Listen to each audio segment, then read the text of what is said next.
My brother Derek laughed into the phone receiver and said, "Sarah, do not come to the New Year's Eve gala. My fiancée is a congresswoman. You work at a museum gift shop. You will just embarrass us with your cheap dress and your lack of social grace. Stay home and watch the ball drop on TV, like the invisible person you are." 2 weeks later, his fiancée, Victoria Sterling, came for an official VIP tour of the Smithsonian where I work. The head of security briefed her saying, "You will be meeting Dr. Sarah Mitchell, our executive director." Victoria went pale and whispered, "Mitchell," as in Derek's sister. The engagement ended exactly 50 hours later. My name is Sarah Mitchell. I am 34 years old and I hold a PhD in history from Yale. But to my family, I am just the failure who works downtown. Before I tell you how I evicted my brother from his penthouse and ended a political career in one afternoon, let me know where you are watching from in the comments below. Hit like and subscribe if you have ever been the family scapegoat who was secretly holding all the power. The timeline of their destruction began on New Year's Eve. I was sitting in my corner office on the top floor of the National Museum of African American History and Culture in Washington, D.C. The glass walls offered a panoramic view of the National Mall. The Capitol building was glowing white against the winter darkness. On my mahogany desk sat a heavy cream-colored envelope with the presidential seal embossed in gold. It was an invitation to the White House private New Year's reception. I had not opened it. Instead, I was holding my phone listening to the thumping bass of a party on the other end. My younger brother Derek was shouting over the noise. "Are you listening to me, Sarah?" Derek's voice was slurred. He had clearly started celebrating early. "I told Mom to tell you, but she said I had to do it myself. Do not come tonight." I swiveled my leather chair around, looking out at the Washington Monument. I kept my voice perfectly even. "I thought the invitation was for the whole family, Derek. You sent it to the group chat." "Yeah, well, that was before Victoria looked at the guest list." Derek let out a cruel chuckle. "Look, Sarah, this is high stakes. We have senators coming. We have donors. Victoria is trying to secure a seat on the House Cultural Committee. We cannot have you standing around awkwardly." I tightened my grip on the phone. "Why would I be awkward, Derek?" "Because you do not fit in." He sighed as if explaining quantum physics to a toddler. "You sell postcards and keychains for a living, Sarah. People are going to ask what you do, and you are going to say, 'I work at the museum,' and they are going to assume you are a curator or something. Then, when they find out the truth, it makes Victoria look bad. It makes me look bad. We are a power couple. We cannot have a gift shop girl hanging off our arm." I closed my eyes. It was the same old story. 5 years ago, when I started as a junior researcher, Derek decided I was a janitor. 3 years ago, when I became department head, he decided I was a tour guide. Last month, when the board appointed me executive director overseeing a $300 million endowment, Derek did not even read the press release. He just assumed I was still working the register because that fit the narrative he needed. He needed to be the successful one. I glanced at the reflection of my face in the dark glass. I was wearing a $2,000 silk blouse, and my braids were styled in an intricate crown. "So I am uninvited?" I asked flatly. "Do not be dramatic." Derek scoffed. "Just stay home. Order a pizza. It is better for everyone.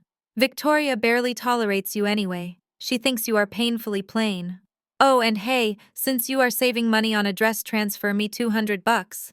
I need to tip the valet." I looked at the presidential invitation on my desk. I picked it up and dropped it into the recycling bin. I did not want to go to the White House. I wanted to see how far this delusion would go. "Fine, Derek. Have a great night." I hung up. The silence in my office was heavy.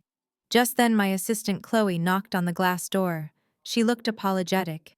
"Dr. Mitchell, I am so sorry to disturb you on New Year's Eve, but the donor committee needs your signature on the $10 million grant for the literacy program. They want to announce it at midnight." I pulled my Mont Blanc pen from its holder. I signed the document with a flourish. "Sarah Mitchell, Executive Director." Chloe looked at me. Is everything okay, Dr. Mitchell? You look like you just heard a joke.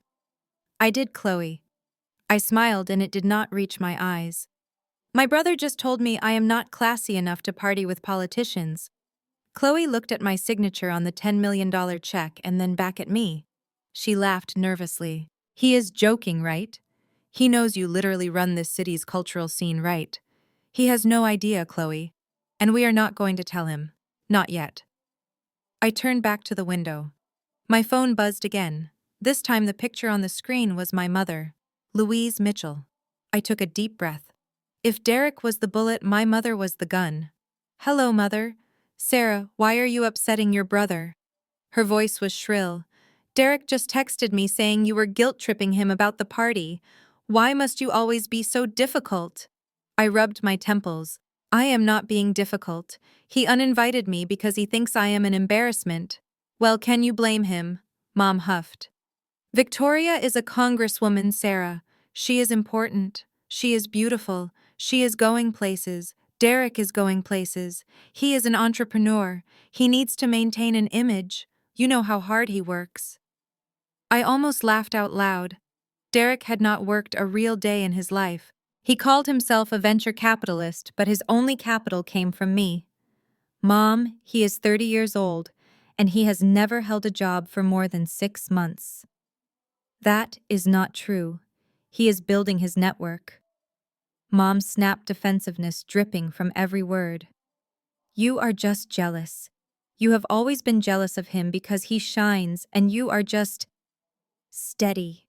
You are plotting, Sarah. You work your little 9 to 5 at that dusty museum, and you come home to your cat. Derek is out there making moves. I looked around my office, which was larger than my mother's entire living room. Making moves. I repeated. Mom, do you know who pays the rent on his penthouse? Here we go again. She groaned. You helped him with the deposit. We know. You hold that over his head constantly. That is why he does not want you there tonight. You have this negative energy. You should be proud to support him. That apartment is his sanctuary. It fits his status. I bit my tongue so hard I tasted blood. It was not just a deposit. The lease for the luxury penthouse in Navy Yard was in my name. The monthly $4,000 rent was auto-pay from my personal account. Derek told Mom he bought it with crypto profits. And the Porsche he drives, I asked quietly. He is leasing that with his consulting fees, Mom said proudly. False. I was paying the lease. He told me he needed a car to impress investors and promised to pay me back. That was 2 years ago. I had not seen a dime. Fine, I said, my voice turning icy. So I am the plotting sister with negative energy. Is that it? I am just saying know your place, Sarah. Mom softened her tone, which was actually worse. Look, I know it is hard for you being the single one, the less successful one. But do not ruin this for him. Actually, since you are not going out, can you do me a favor? I waited. I knew it was coming. Derek ordered some custom orchids for Victoria for tonight. It is a surprise. The florist just called and there was an issue with his card. Probably a bank error because he is moving so much money around for his investments. Can you transfer him $500? Just to cover it. He will pay you back on Monday. I looked at the grant approval on my desk. $10 million for underprivileged children signed without blinking. And here was my mother begging for $500 for flowers she thought her golden child could afford. He won't pay me back, Mom. We both know that. Sarah. Do not be stingy. It is New Year's Eve. Do it for the family. Do it so your brother can look good for his future wife. I swiveled my chair again, staring at the Capitol building. The dome was shining bright white. Victoria Sterling worked in that building. She was an up-and-coming star in the Democratic Party. She campaigned on platforms of truth, integrity, and family values. I wondered what Victoria Sterling would do if she knew her fiancé was paying for her flowers with his sister's money. I wondered what she would do if she knew her fiancé was homeless, jobless, and driving a car he did not own. I tapped my fingers on the desk. Okay, Mom. I will send the money. Good girl. Mom sounded relieved. I knew you would do the right thing. Stay home tonight, Sarah. Get some rest. You sound tired. She hung up without saying Happy New Year. I opened my banking app. I transferred $500 to Derek. I typed the memo line carefully. For Victoria. Then I opened my calendar. I saw the entry for January 14th. VIP tour. Congresswoman Victoria Sterling. I pressed the intercom button. Chloe, come back in here, please. Chloe appeared instantly. Yes, Dr. Mitchell. I need you to contact security. For the Sterling tour on the 14th, I want a full Level 1 protocol. Chloe's eyes widened. Level 1. That is usually for heads of state. That means full background checks, financial vetting, and a formal dossier. Exactly. I smiled, and this time it was a smile that could cut glass. And Chloe, make sure the dossier is printed and placed on the conference table. I want to make sure we give my future sister-in-law the welcome she deserves. I turned back to the window as fireworks began to explode over the Potomac River. Happy New Year, Derek. Enjoy the penthouse while you can. While I was calmly directing the flow of millions of dollars in cultural grants from my corner office, a very different scene was unfolding across town at the Sterling for Congress campaign headquarters. The atmosphere in that glass-walled war room was toxic. It smelled of stale coffee, expensive perfume, and desperation. Victoria Sterling was pacing back and forth in her crimson power suit, her heels clicking rhythmically against the hardwood floor like a ticking time bomb. On the wall behind her, giant monitors displayed the latest polling data in bright, unforgiving red and blue bars. The numbers were not good. In fact, they were catastrophic. Her campaign manager, a ruthless political operative named Marcus, slammed a thick binder down on the conference table. The sound made everyone in the room jump except for Victoria, who just narrowed her eyes. "We are bleeding out," Victoria Marcus said, his voice tight with frustration. "The latest numbers from the 14th district just came in, and they are brutal. You are losing the African American demographic by 20 points. 20 points, Victoria. Do you know what that means? It means you are finished before the primaries even start." Victoria stopped pacing. She turned slowly to face him, her face a mask of controlled fury. "That is impossible," she hissed. "I have done everything right. I have attended the church services. I have kissed the babies. I have promised funding for the community centers. Why are they not connecting with me?" "Because you look like a tourist," Marcus replied bluntly. "You look like a wealthy outsider who parachuted in to take a seat in Congress. You lack authenticity. We need a cultural anchor. We need something that screams credibility. We need an endorsement that money cannot buy." Victoria sank into her leather chair, rubbing her temples. "So, fix it, Marcus. That is what I pay you for. Find me a photo opportunity. Find me a gala. Find me something." "I have an idea," Marcus said, tapping a picture on the slide deck. "The National Museum of African American History and Culture. The Smithsonian." The room went silent. The NMAAHC was not just a museum. In Washington, D.C., it was holy ground. It was the crown jewel of the mall. An endorsement from their leadership was worth more than $1 million in ad spend. Marcus continued. "They are hosting a private dedication ceremony next week for the new Civil Rights Wing. It is strictly closed to the press and the public. But if you could get a private tour, if you could be seen walking the halls with their executive director, that is the image we need. That says you are serious. That says you belong." Victoria sat up straighter, her eyes lit up with calculation. "The executive director? That is Dr. Sarah Mitchell Wright, the historian. She is notoriously private. She turns down vice presidents. How do we get to her?" Marcus looked over at the corner of the room where my brother Derek was sitting. Derek was scrolling through his phone, trying to look busy and important in his Italian suit. A suit that I was currently paying the credit card bill for. Victoria followed Marcus's gaze. A slow, predatory smile spread across her face. "Derek, darling," she purred. Derek looked up, startled. "Yes, babe. I mean yes, Victoria." You told me you were a Diamond Circle donor at the museum, didn't you?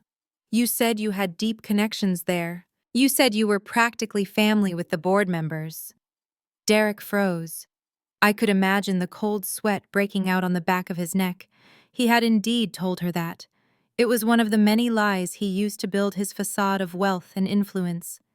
He had told her he was a major benefactor. He had told her the staff knew him by name. Technically, the staff did know him by name, but only because security had flagged him for trying to sneak into VIP events twice before. Well, Derek stammered, shifting uncomfortably in his seat. I mean, yes, I know people. I have donated. I go there often. Excellent, Victoria said, standing up and walking over to him. She placed a hand on his shoulder. Her grip was tight, possessive, and threatening. Then this is your moment to shine, Derek.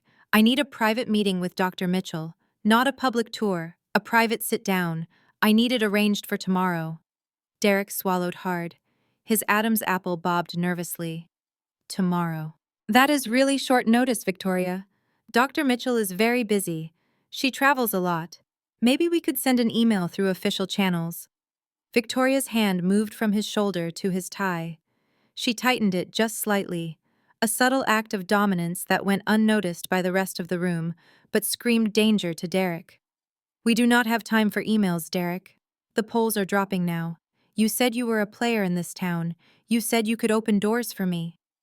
Well, this is the only door that matters. If you cannot get me into that museum, I have to wonder what else you have been lying about. And I have to wonder if you are really the right partner for a congresswoman. The threat hung in the air, heavy and suffocating. Derek knew exactly what she meant.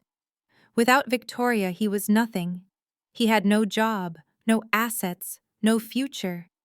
His entire identity was wrapped up in being Mr. Victoria Sterling. He looked around the room.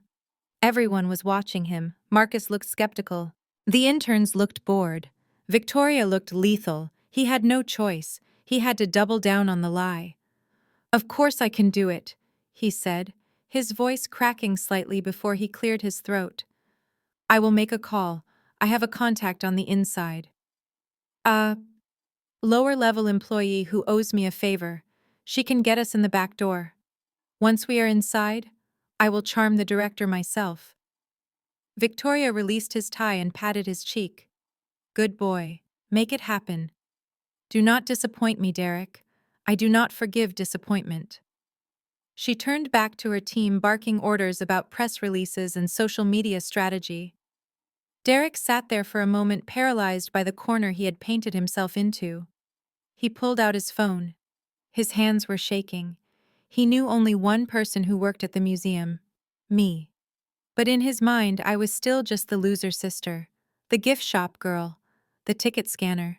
He had no idea that the Dr. Mitchell Victoria was so desperate to meet was the same Sarah he had uninvited from his party 2 weeks ago. He thought he could use me. He thought he could bully me into sneaking them in through a service entrance so he could pretend to be a big shot. He thought I was his safety net. He opened his contacts and scrolled to my name. He hesitated for a second, remembering how rude he had been on New Year's Eve.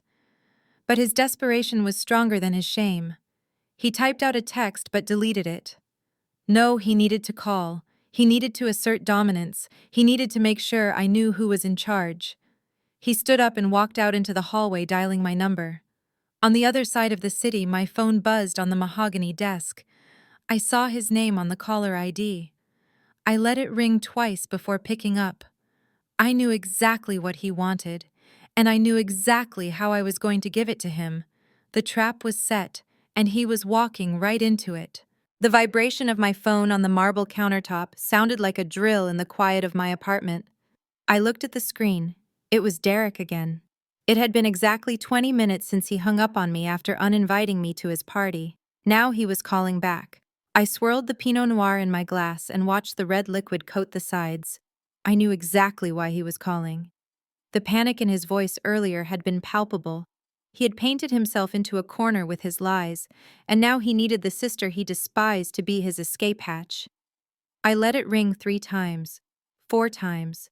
I wanted him to sweat. I wanted him to imagine the humiliation of telling Victoria he was a fraud. Finally, I picked up. "Hello, Derek." I kept my voice flat. Bored. "Sarah." "Hey." He sounded breathless like he had just run up a flight of stairs. "Listen, I have been thinking." "You have been thinking," I repeated. "That is dangerous for you." "Ha ha, very funny." He forced a laugh. "Look, I know things got a little heated earlier about New Year's Eve, but I have an opportunity for you. A big one. Victoria and I were just talking and she expressed a deep interest in the museum. She wants to see where you work." I raised an eyebrow even though he could not see me. "She wants to see the gift shop, Derek." "Well, not the gift shop specifically," he stammered. "She wants to see the exhibits, the galleries, you know, the culture stuff. She is very big on culture right now." And I told her, "Look, Sarah, let us be real. You work there. You have keys. You know the layout." I took a sip of wine. "So let me get this straight. You uninvited me from a party because I am an embarrassment. But now you want me to give a congresswoman a tour. It is not a tour, Sarah." His voice dropped to a whisper, as if he was afraid Victoria might hear him. "It is a favor. We do not need the official tour. We do not want to deal with lines or tickets or the public. We want the VIP treatment." I told her I could make a call and get us in through the back. "The back?" I asked. "Yeah, the service entrance, the loading dock, wherever you employees go in to punch your time cards." I felt a cold smile spread across my face. He really believed it. He truly believed I punched a time card. He believed I walked past the dumpsters every morning to scan a badge and stock shelves. "Derek," I said slowly, "security at the Smithsonian is extremely tight. I cannot just open a back door." "Come on, Sarah, do not be difficult." He snapped, his arrogance returning. "Just talk to the janitors or whoever you hang out with. Slip the security guard a 20. Look, I will make it worth your while. If you can get us in tomorrow morning quietly without any fuss, I will give you $200. Cash. $200. He was offering me $200 to sneak into my own building. I managed a budget of $40 million a year. I had just approved a security system upgrade worth $500,000, and my brother was offering me pocket change to commit a security breach. I stayed silent, letting the insult hang in the air. "Sarah, are you there?" he hissed. "Do not blow this for me." "Victoria really wants to meet the director, but obviously that is impossible. So I told her you could show us around instead. Just keep your head down, wear your uniform, don't try to talk politics with her. Just open the doors and point at the artifacts." "Wait." I sat up straighter. "You told her she could meet the director." "Well, yeah." Derek sounded defensive. "I may have exaggerated my connections a little bit. I told her I knew the director. But I figured if we just show up and look important, maybe we can fake it. Or maybe you can just tell her the director is busy. Just cover for me, Sarah. Please." I closed my eyes and visualized the next 24 hours. I saw the trap snapping shut. I saw the look on Victoria's face. I saw the absolute destruction of Derek's house of cards. It was perfect. "Okay, Derek," I said. "Really?" He sounded shocked. "Yes. Bring her tomorrow at 10 a.m. But Derek, do not come to the loading dock. That is for trash. Come to the main VIP entrance on Constitution Avenue." "Are you sure?" he asked suspiciously. "Won't they stop us?" "Not if I put your name on the list." I lied. "I will tell the guards I have family visiting. Just make sure you look presentable." "You are a lifesaver, Sarah." He let out a breath of relief. "Seriously, I will give you the cash when we get there. And hey, try to look professional, okay? Iron your polo shirt or whatever they make you wear." "I will look my best, Derek." I promised. I hung up the phone and set it on the counter. Then I picked it up again and dialed a number that was saved in my favorites. It rang once. "Dr. Mitchell." The deep baritone voice of Raymond, the head of security, answered. "It is late. Is everything all right?" "Everything is fine, Raymond," I said, walking over to the window to look at the city lights one last time. I need to make a change to tomorrow's schedule. Go ahead, Director. We have a VIP guest arriving at 10 a.m. Congresswoman Victoria Sterling. I will alert the detail, Raymond said professionally. Shall we prepare the standard diplomatic protocol? Number 1. I said, my voice turning hard. I want Level 1 protocol. There was a pause on the line. Level 1 was reserved for high-risk visitors or potential threats. It meant invasive screening. It meant background dossiers. It meant no exemptions. Level 1, Raymond repeated. Director, are you sure? That involves full metal detection and credential verification. It can be quite intrusive for a sitting congresswoman. I am sure. And Raymond, one more thing. She will be accompanied by a civilian, a Mr. Derek Mitchell. Your brother? Yes. I paused. He believes he is a high-level donor. He believes he is above the rules. I want you to treat him exactly according to the book. If his name is not on the Secret Service clearance list, he goes through the mags. He takes off his shoes. He takes off his belt. No exceptions, no courtesies. Do you understand? I could hear the smile in Raymond's voice. He had met Derek once before when Derek tried to park his leased Porsche in the staff lot and screamed at the attendants. Raymond did not like Derek. I understand completely, Director. We will ensure the integrity of the museum is maintained. And Raymond, yes, ma'am.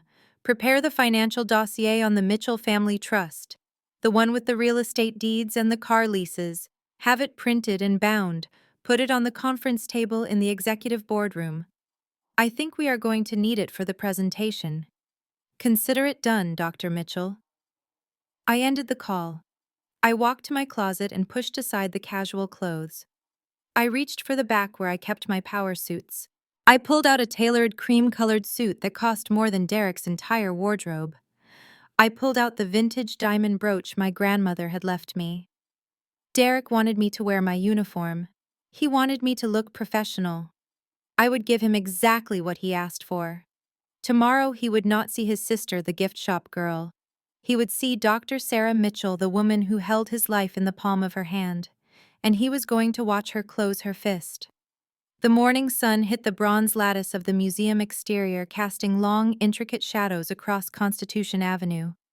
Inside my office, the air was electric with anticipation. It was not the usual hum of daily operations. It was the specific charged atmosphere of a trap about to be sprung.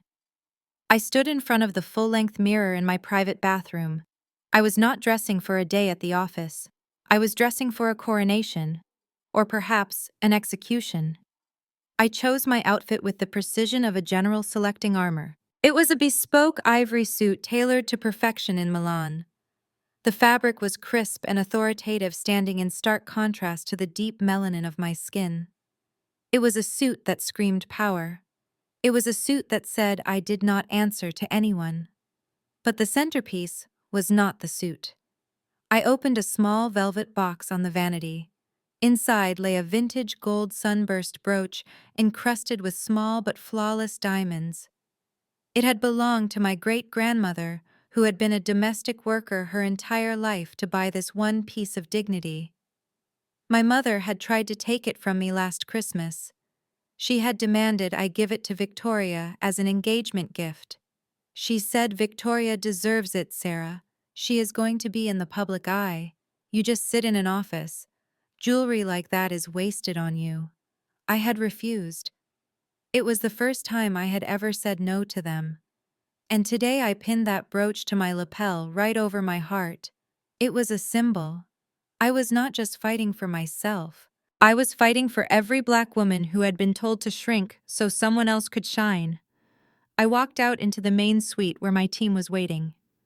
Chloe, my executive assistant, and Raymond, the head of security, stood at attention. They knew something was different today. They could feel the shift in the atmosphere. Good morning, team. My voice was calm, but it carried a weight that made them straighten up.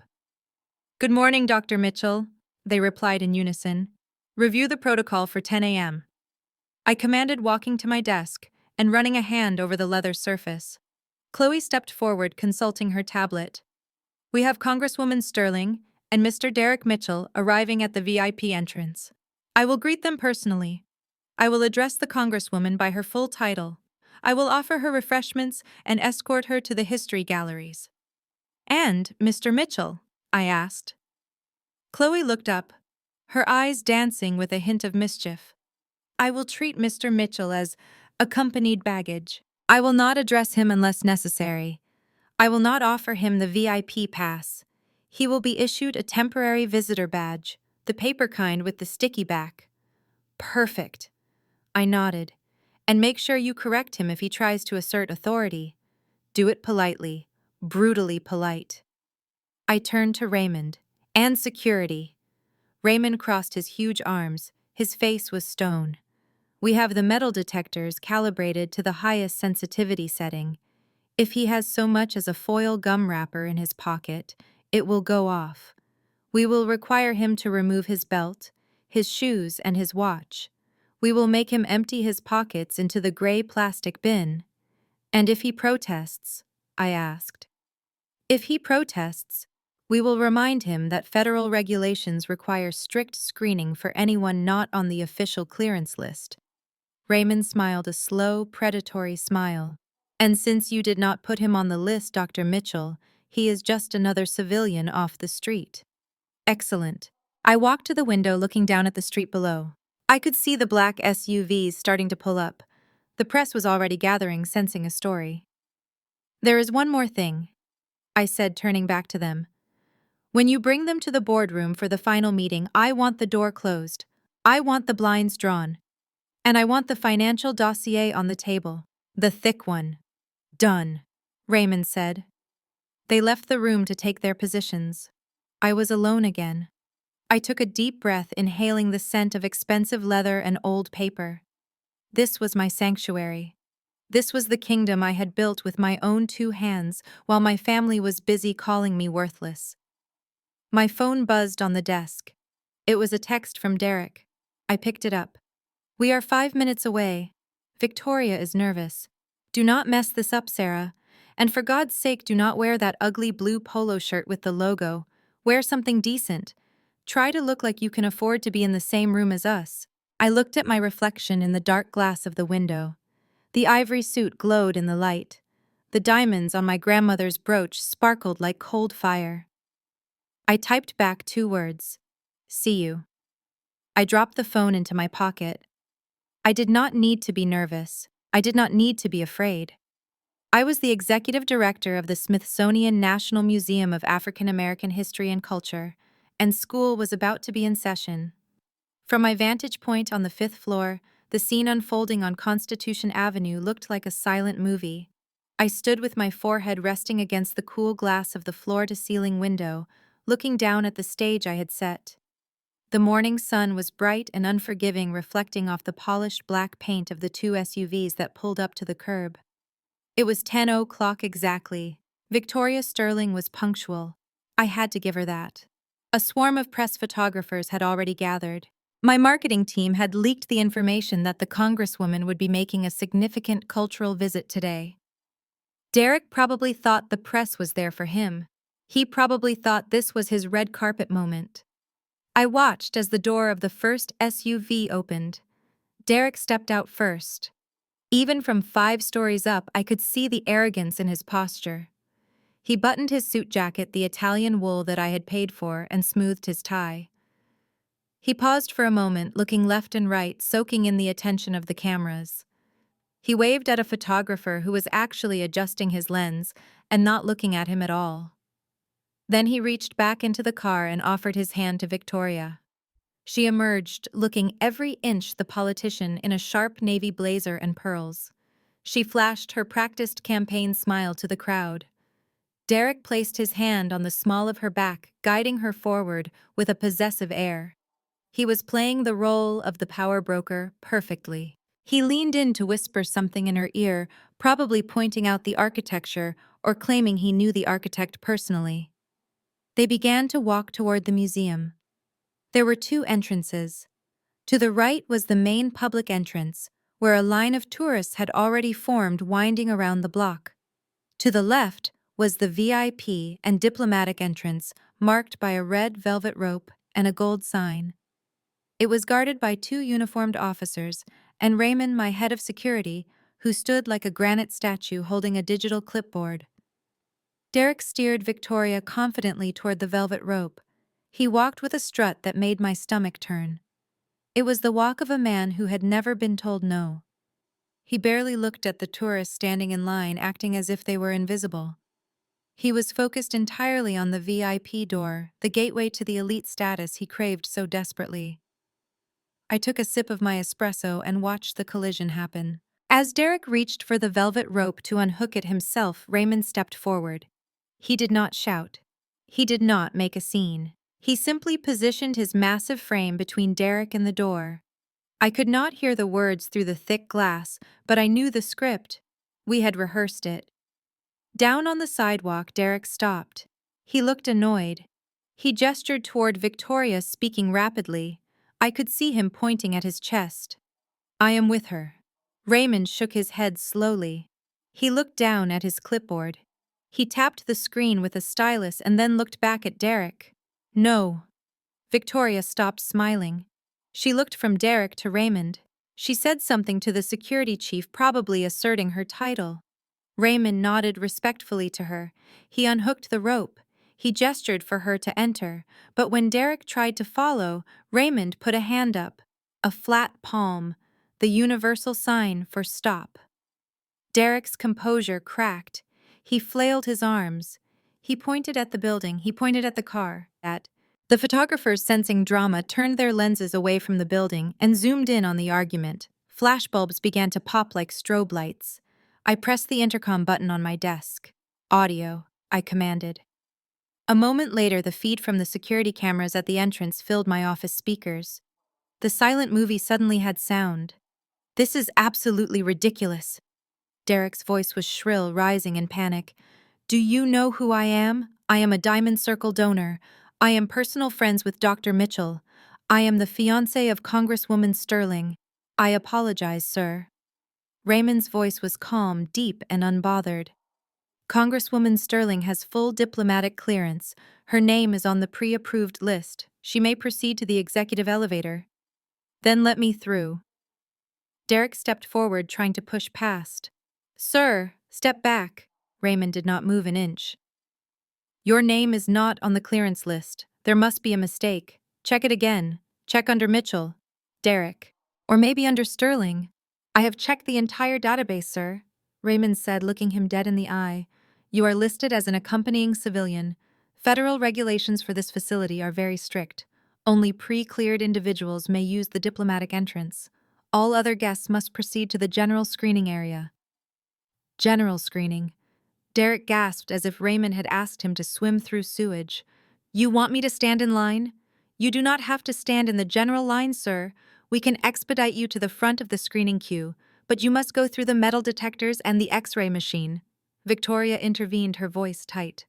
"Officer, this is my fiancé. Surely he can just come in with me. We are running on a tight schedule." "I am sorry, Congresswoman," Raymond said politely but firmly. "The director has issued strict Level 1 security protocols for today. No exceptions. It is for your own safety, ma'am." "Level 1. Derek sputtered. "I am not a threat. I am family." "If you are family, sir, then you should have been on the list," Raymond said, delivering the line with lethal precision. "Please proceed to the screening area to your left, or you can wait outside." Derek looked at Victoria. He looked desperate. "Fix this." His eyes screamed. Victoria looked at the cameras. She looked at the tourists watching with amusement. She looked at her watch. She made a calculation. Standing here arguing with a security guard made her look petty. It made her look like she thought she was above the law. "Just go through the machine, Derek," she snapped. "Stop making a scene. I will meet you inside." "But Victoria, go." She turned her back on him and walked through the VIP doors, vanishing into the cool shadows of the lobby. Derek was left alone on the sidewalk. The velvet rope was hooked back in place. He stood there for a second, his face flushing a deep, violent shade of purple. He looked at the photographers who were now clicking away furiously, capturing every second of his rejection. Defeated, he turned and walked toward the metal detectors. I watched with fascination as my brother, the venture capitalist, the man who claimed to own a penthouse, had to empty his pockets into a gray plastic bin. "Take off the belt, sir," the guard at the machine said loud enough for the press to hear. Derek fumbled with his buckle. He pulled the leather belt from the loops of his trousers, holding his pants up with one hand. He looked small. He looked cheap. "Shoes too, sir." Derek looked down at his Italian loafers. The pavement was cold and dirty, but the guard was waiting. Reluctantly, he toed off his shoes. He stood there in his socks on the concrete. One of his socks, I noticed with glee, had a small hole in the toe. The cameras flashed again, capturing the hole in the sock of the man who pretended to be a millionaire. "Step through." Derek walked through the frame.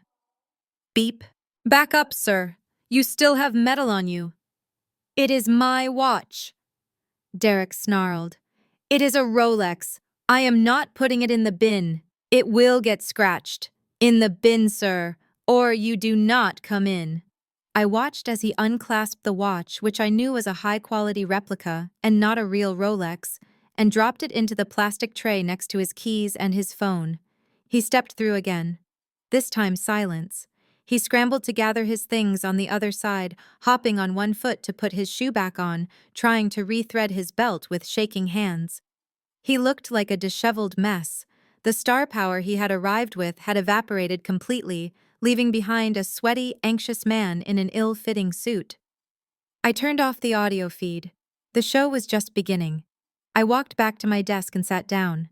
I opened the thick folder that lay in the center of the mahogany surface. I checked the documents one last time. The bank statements, the lease agreements, the credit card receipts. Derek was inside the building now. He was rushing to catch up with Victoria, trying to salvage his dignity, trying to spin a story about incompetent security guards. He had no idea that the security guards were the kindest people he would meet today. I pressed the intercom. "Chloe." "Yes, Dr. Mitchell. Bring them up." "And Chloe, take the long way. Walk them past the donor wall.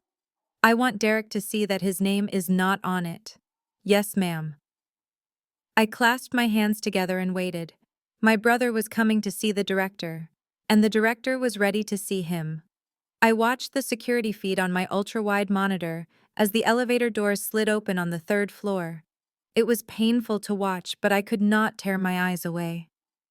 Derek stumbled out of the elevator, still trying to tuck his shirt into his waistband properly after the ordeal at the security checkpoint. His face was a blotchy mix of red and sweat. Beside him, Victoria Sterling glided out, looking cool and composed, though I could see the tightness in her jaw. She was walking a foot away from him, creating a deliberate physical distance that spoke volumes. Waiting for them in the atrium was Chloe, my executive assistant. Chloe was a shark in a silk blouse. I had hired her 3 years ago, not just for her organizational skills, but for her ability to read people and dismantle them with a smile.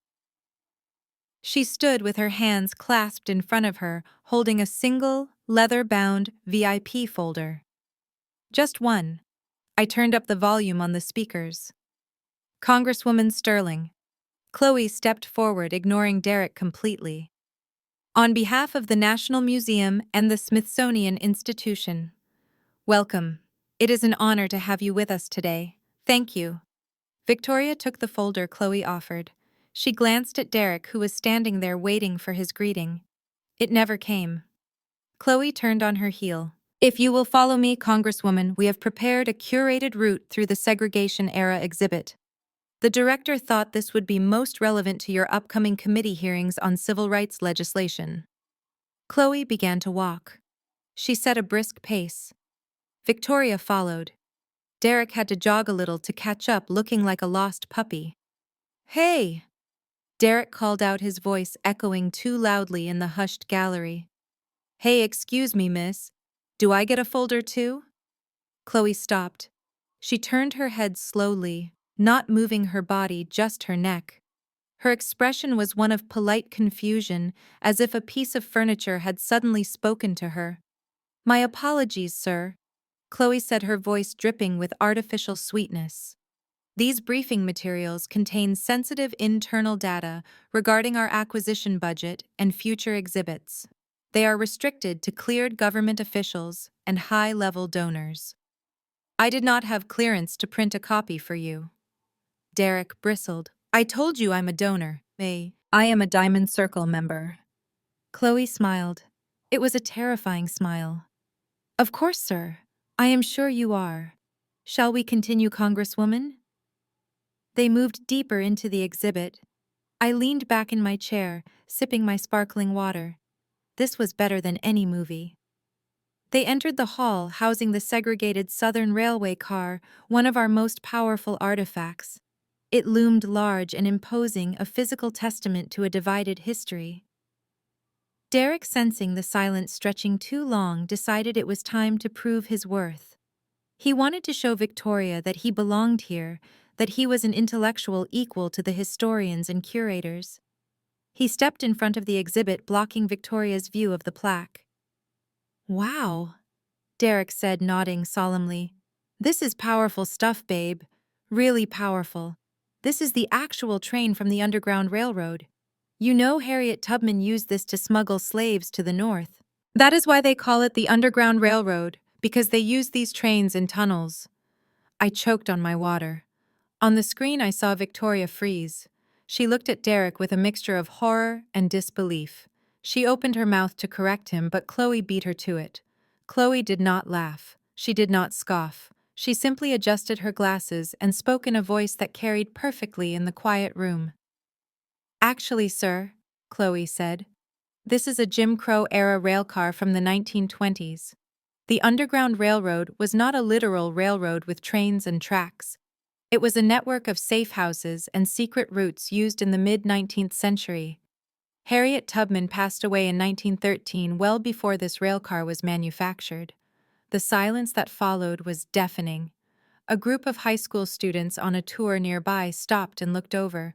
A few of them giggled. Derek turned a shade of crimson that clashed horribly with his suit. Oh, right, obviously, I knew that. Obviously. I was just speaking metaphorically. You know, the symbolism of the train, the journey to freedom. That is what I meant. Of course, sir, Chloe said, dismissing him entirely. Congresswoman, if you look to your left, you will see the drinking fountain marked colored. It was salvaged from a station in North Carolina. Victoria stepped around Derek as if he were a traffic cone. She did not look at him. She was focused intently on Chloe, asking intelligent questions about the preservation process. She was trying to salvage the visit, trying to pretend she was not engaged to a man who thought the Underground Railroad was a subway system. They continued walking. Derek trailed behind, checking his phone, probably hoping for a text from me saving him. But I was the one directing this play. Then came the moment I had specifically orchestrated. To get to the executive elevators, they had to pass through the main donor hall. One wall of this corridor was a massive floor-to-ceiling digital display. It scrolled through the names of everyone who had contributed to the museum. The names were categorized by tier: bronze, silver, gold, platinum, and the diamond circle. I watched Derek's eyes dart toward the wall. He knew he was in trouble. He had told Victoria specifically that his name was on that wall. He had bragged about it at dinner parties. Victoria slowed down. She was looking at the names. Let us see. Victoria murmured, her eyes scanning the gold tier. You said you made a donation last year, right, Derek? For the tax write-off. Yeah, Derek said, sweating profusely.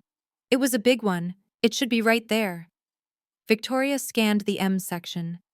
Miller, Mills, Minton, Mitchell. There was a Mitchell. But it was not Derek. It was Sarah Mitchell. That is your sister, Victoria pointed. But where are you? Derek laughed nervously. Oh, you know how these government bureaucracies are. They are so slow. I probably sent the check right after they updated the digital file. It takes months for them to refresh the system. Typical government inefficiency, right, babe? Chloe stopped walking. She turned to face them. She clasped her hands in front of her.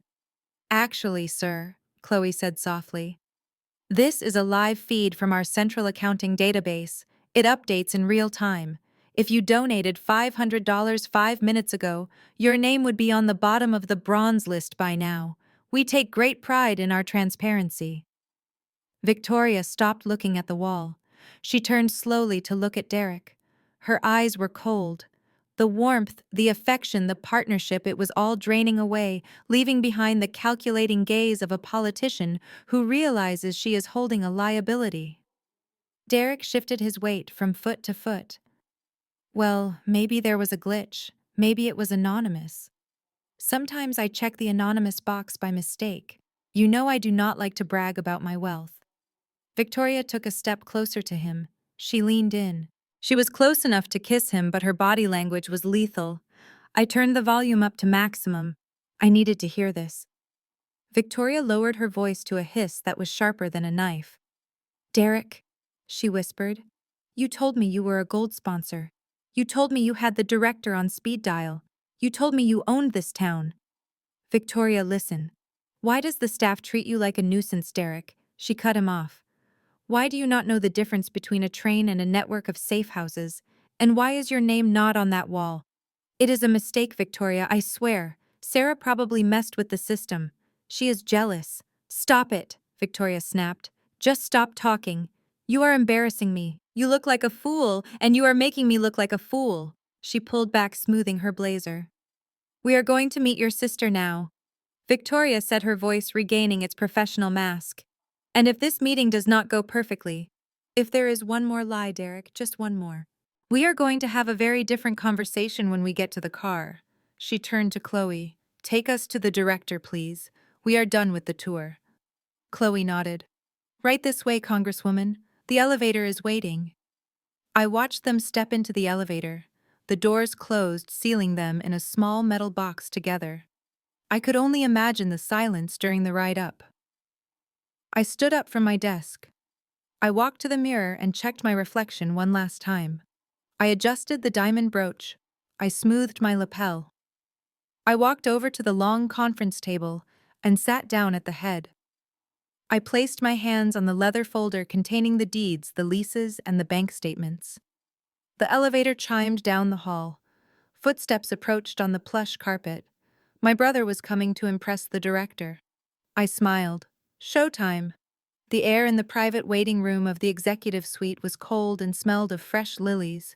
It was a stark contrast to the humid panic radiating off my brother. I watched them from the hidden camera feed on my tablet. Victoria Sterling was pacing back and forth on the plush Persian rug. Her heels sank into the expensive wool with every angry step. She checked her gold watch for the third time in 2 minutes. This is unacceptable, Victoria hissed. We have been waiting for 20 minutes, Derek. 20 minutes. Do you know how much my time is worth? My campaign manager has 3 interviews lined up for me at noon. I cannot be sitting in a hallway waiting for some museum administrator to finish her coffee. Derek was sitting on the edge of a velvet armchair, wringing his hands. He looked like a schoolboy waiting for the principal. He tried to smile, but it looked like a grimace. She is probably just wrapping up something important, babe.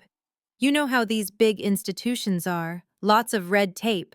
I do not care about red tape, Victoria snapped. You said you had pull here. You said the director would be waiting for us with open arms. Instead, we get treated like tourists by security, and now we are being ignored. She turned to Chloe, who was standing by the door like a sentinel. Excuse me, Victoria said, her voice sharp. Can you go inside and tell Dr. Mitchell that Congresswoman Sterling is waiting? And tell her I am not accustomed to being kept waiting. Chloe did not flinch. She did not check her watch. She simply looked at Victoria with a calm, professional gaze that was infuriatingly polite. I am afraid that is not possible, Congresswoman, Chloe said softly. Dr. Mitchell is currently on a secure video call with the Vice President regarding the National Arts Endowment budget. I cannot interrupt a meeting with the White House. The silence that followed was delicious. Victoria stopped pacing. Her mouth opened slightly. The Vice President. Yes, ma'am. Chloe nodded. The Vice President values Dr. Mitchell's counsel on cultural affairs highly. They speak quite often. Victoria looked at Derek. Her eyes were wide. You did not tell me she was that connected, Derek. You said she ran a museum. You did not say she was advising the White House. Derek looked like he had been slapped. He blinked rapidly, trying to process this information. In his mind, Dr. Mitchell, the director, and Sarah, his sister, were still two completely different people. He could not reconcile the image of his sister, the woman he thought sold keychains, with a woman who took calls from the vice president. Yeah, Derek stammered. I mean, of course she is. She is a big deal. That is why I brought you here. I told you I had high-level connections. Victoria straightened her blazer. Her anger was suddenly replaced by a hungry ambition. If Dr. Mitchell was close to the vice president, then this endorsement was even more valuable than she thought. A photo with Dr. Mitchell was not just a cultural stamp of approval, it was a bridge to the executive branch. Okay, Victoria said, smoothing her hair. If she is with the vice president, then we will wait. We can wait a few more minutes. She sat down next to Derek. She actually took his hand. Good job, Derek. This is a higher-level meeting than I expected. Derek let out a breath he had been holding. He managed a weak smile. Yeah. I told you I would come through for you. But as Victoria pulled out her phone to check her emails, I saw Derek slide his hand into his pocket. He pulled out his phone. He angled the screen away from Victoria. My phone buzzed on my desk. I picked it up. A text from Derek. Where the hell are you, Sarah? We are in the waiting room. Victoria is getting pissed. She thinks the director is meeting with the VP, so I bought us some time. But you need to get here now. I took a sip of water and watched him type the next message. Find a way to sneak in. Bring a tray of water or coffee or something. Just act like you are serving us. I need to show her I can order the staff around. Do not make me look bad. And fix your hair. I laughed. A cold, mirthless sound that echoed in the empty boardroom. He still did not get it. He was so blinded by his own narrative that he could not see the truth staring him in the face. He thought I was hiding in a break room somewhere, terrified of losing my minimum wage job. He wanted me to come in and serve them like a maid so he could feel powerful. I decided to make him wait a little longer. I swiveled my chair around to look at the portrait of Frederick Douglass on the wall. I thought about the generations of my family who had served others. My grandmother who washed floors. My mother who bowed her head to men like Derek just to keep the peace. I typed a reply. I am on my way. I watched Derek read the text. He shoved the phone back into his pocket and relaxed. He sat back in the chair, spreading his legs slightly, regaining a fraction of his confidence. He thought help was coming. He thought his safety net was approaching. 10 minutes passed. Victoria began tapping her foot again. Is the meeting over yet? Chloe pressed her hand to her earpiece, as if listening to a command. She nodded solemnly. Yes, she said, addressing the room. The call has concluded. Dr. Mitchell has reviewed your file and is ready to receive you now. Victoria stood up immediately, smoothing her skirt. She looked nervous. For the first time all day, the Congresswoman looked intimidated. She was about to meet a woman who kept the vice president on the line. Derek stood up too. He looked around, expecting me to burst through a side door with a tray of lattes. He looked confused when the side door remained closed. Right this way. Chloe gestured to the massive double doors at the end of the hall. They were made of solid oak reclaimed from a historic church in Virginia. They were 12 feet tall and heavy.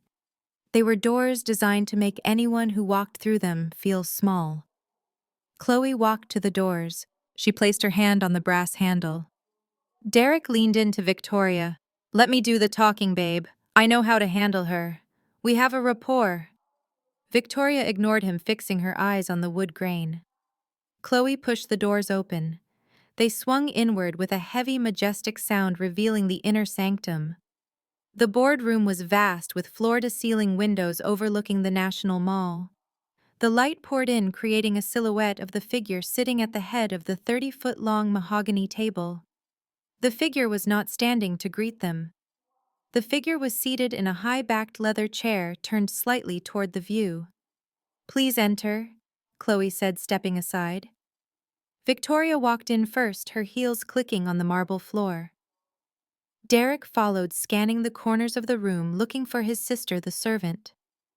The figure in the chair turned slowly. The light caught the diamonds on the sunburst brooch. It illuminated the sharp cut of the ivory suit. It highlighted the calm, deadly expression on my face. Victoria stopped dead in her tracks. Her hand flew to her mouth. Derek bumped into her from behind. "What is wrong? Why did you stop?" Then he looked past her shoulder. He saw me. He blinked. He squinted. He looked around the room again as if expecting the real director to pop out from behind a curtain. Then he looked back at me. "Sarah," he whispered, "what are you doing in the director's chair? Get up before you get fired." I did not move. I did not smile. I simply rested my chin on my laced fingers and looked at them with the detached curiosity of a scientist observing insects. "Welcome to my museum," I said. My voice was low, but it carried to every corner of the room. And just like that, the trap slammed shut. The heavy oak doors clicked shut behind them, sealing the three of us inside the executive boardroom. The sound was final, like the closing of a vault. The room was expansive, designed to intimidate anyone who entered. The mahogany conference table stretched out for 30 feet, gleaming under the crystal chandelier. At the far end of the room, floor-to-ceiling windows framed the United States Capitol building, perfectly placing the seat of government as a mere backdrop to this office. I was standing by those windows with my back to the door. I wanted them to walk the length of the room. I wanted them to feel the scale of the space. I wanted the sound of their footsteps to echo in the silence before I said a word. I heard the sharp click of Victoria's heels on the marble floor. She was moving with purpose. She had composed herself after the elevator ride, adjusting her mask of political charm. She believed she was about to meet a stranger, a powerful ally who could save her failing campaign. "Dr. Mitchell." Victoria's voice rang out, projecting confidence. "Thank you so much for seeing us on such short notice. It is a privilege to be here. My fiancé and I have been admiring your work from afar for years." I did not turn around yet. I let the silence stretch for 3 seconds. 4 seconds. It was a power move I had learned from the vice president. Make them wait for your attention. Behind her, I heard the scuffling steps of Derek. He was probably looking around the room, assessing the value of the art on the walls, wondering if he could take a selfie without getting caught. "Yes, Dr. Mitchell." Derek chimed in, his voice a little too loud. As I was telling Victoria, I have always felt a deep connection to this institution. We represent the next generation of leadership, and we would love to discuss a partnership. I took a deep breath. I looked at the Capitol dome one last time. I touched the diamond brooch on my lapel. Then I turned, slowly, deliberately. I faced them. Victoria was halfway down the table, her hand extended for a handshake. When she saw my face, her feet stopped moving. Her hand froze in midair. Her smile, which had been bright and practiced, faltered and then vanished completely. She blinked. She tilted her head slightly to the side, as if her brain was trying to process an optical illusion. She looked at Chloe, who was standing silently by the door. Then she looked back at me. Her mouth opened, but no sound came out. I stood tall, my hands clasped behind my back. I wore the ivory suit like armor. My expression was not angry. It was not smug. It was terrifyingly neutral. Derek, who had been walking behind Victoria, almost bumped into her. "Babe, why did you stop?" Derek asked, peering over her shoulder. "The director is right." His voice died in his throat. He saw me. His eyes bulged. He dropped the leather portfolio he was holding. It hit the floor with a loud slap. "Sarah," he whispered. I unclasped my hands and rested them on the back of the leather executive chair. "Hello, Congresswoman," I said, my voice smooth and cool, filling the cavernous room. And hello, little brother. The silence that followed was absolute. You could hear the hum of the air conditioning. You could hear the rapid, shallow breathing of Victoria Sterling. Victoria lowered her hands slowly. Her face drained of color, leaving her makeup looking like a mask painted on a corpse. She whispered one word, Mitchell. She looked at Derek. Derek Mitchell. Sarah Mitchell. The realization hit her like a physical blow. The mysterious director who advised the White House. The woman she had been desperate to meet. The woman whose ring she was supposed to kiss. It was the same woman her fiancé had described as a loser, a failure, a gift shop employee. Derek. Victoria said, her voice trembling with a mix of shock and rising fury. Is this your sister? Derek was shaking his head rapidly. He looked like a cornered animal. He looked from me to the door, then back to me. His narcissism was fighting a war against reality, and his narcissism was winning. He could not accept that I was the person in charge. It did not fit his worldview. Sarah. Derek barked, forcing a laugh that sounded like a choke. What the hell are you doing? I raised an eyebrow. I am welcoming my guests, Derek. Isn't that what you asked for? He stomped forward, walking past Victoria. He marched right up to the head of the table. His face was red, his veins bulging in his neck. Get away from that chair, he hissed. Are you crazy? You are going to get fired. Did you sneak in here while the real director was in the bathroom? Did you pay the janitor to let you in? I watched him unravel. It was pathetic. Derek, stop, Victoria warned, but he ignored her. He pointed a finger at me. You are taking this prank too far, Sarah. We are here for a serious meeting. We are here to see Dr. Mitchell. Now get your cheap suit out of here and go fetch us some coffee before the real boss walks in and has you arrested. I looked at his finger. Then I looked at his eyes. I sat down. I settled into the high-backed leather chair. I adjusted the armrests. I leaned back, looking every inch the queen on her throne. I am Dr. Mitchell, I said calmly. No, you are not, Derek shouted. You work in the gift shop. You sell keychains. I uninvited you to my party because you are embarrassing. You are a nobody. Chloe. I spoke into the intercom on the table, not breaking eye contact with Derek. Yes, Dr. Mitchell. Chloe's voice filled the room from the speakers. Please bring in the security file for Mr. Derek Mitchell. And bring the invoice. Invoice. Derek stepped back, confused. I leaned forward, resting my elbows on the mahogany table. Yes, Derek. The invoice. You offered me $200 to sneak you in the back door. You wanted me to violate federal security protocols for pocket change. I reached into my pocket and pulled out my phone. I tapped the screen and played the voicemail he had left me. If you can get us in tomorrow morning quietly, I will give you $200. Cash. The recording echoed in the boardroom. Derek's voice tiny and tinny and incriminating. Victoria flinched. She looked at Derek with pure disgust.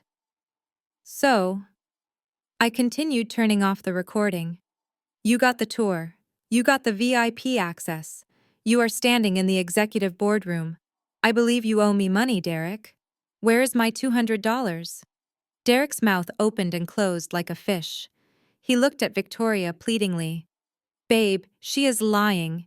She manipulated the recording. She is just the secretary. She must be sleeping with the boss or something. That is how she got the keys. Victoria closed her eyes. She took a deep breath. She was a politician. She knew when a ship was sinking. And she knew she was standing on the Titanic. She opened her eyes and looked at me. The arrogance was gone. In its place was fear. Dr. Mitchell. Victoria said, her voice steady but quiet. I had no idea. I know you didn't, Congresswoman, I said, because you never asked. You never vetted him. You never vetted me. You trusted the word of a man who is currently wearing a suit that I paid for. Lies. Derek screamed, slamming his hand on the table. It is all lies. I bought this suit. I own my apartment. I am a venture capitalist. I picked up the thick leather folder from the table. I dropped it with a heavy thud. Shall we look at the receipts, Derek? Or do you want to keep shouting at your landlord? Derek stared at the folder. He recognized it. He recognized the bank logo on the corner. The color drained from his face completely. Victoria looked at the folder, then she looked at Derek. Sit down, Derek, Victoria commanded. But Victoria, sit down, she screamed. Derek collapsed into the nearest chair. I smiled, a cold, sharp smile that signaled the end of his world.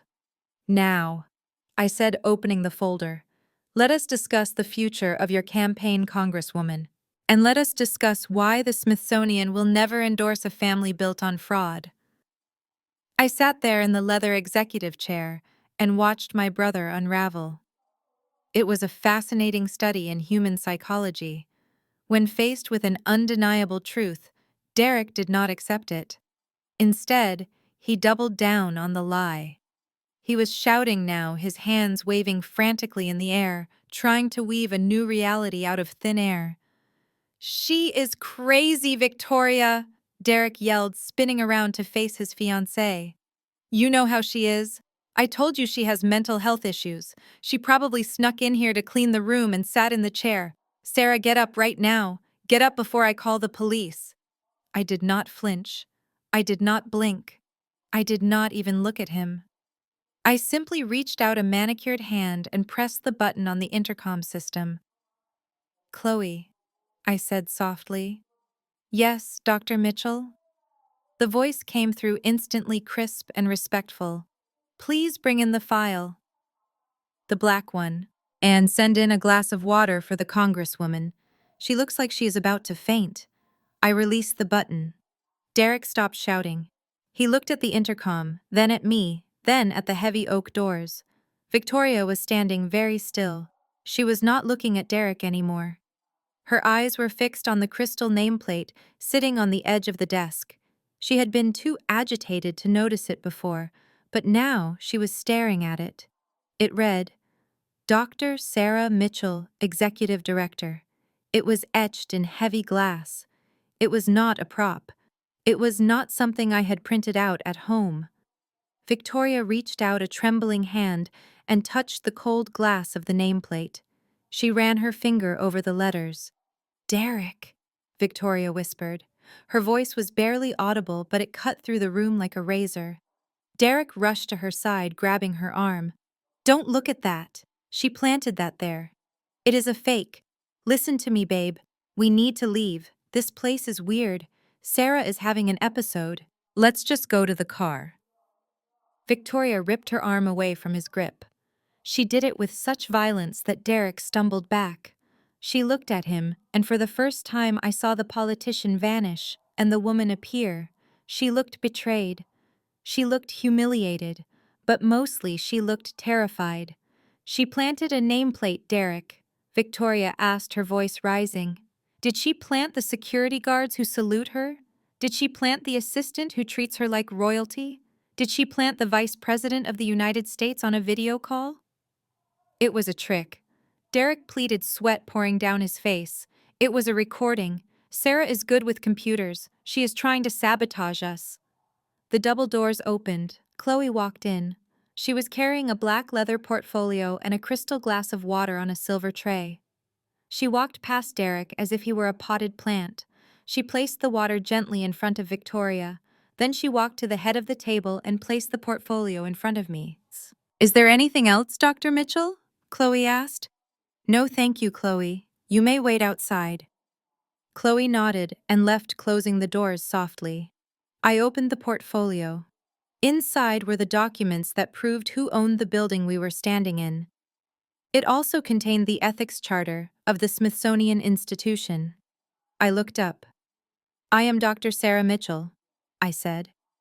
My voice was calm, authoritative, and final. I am the executive director of this museum. I control an annual budget of $40 million. I oversee a staff of 200 people, and I decide who this institution endorses.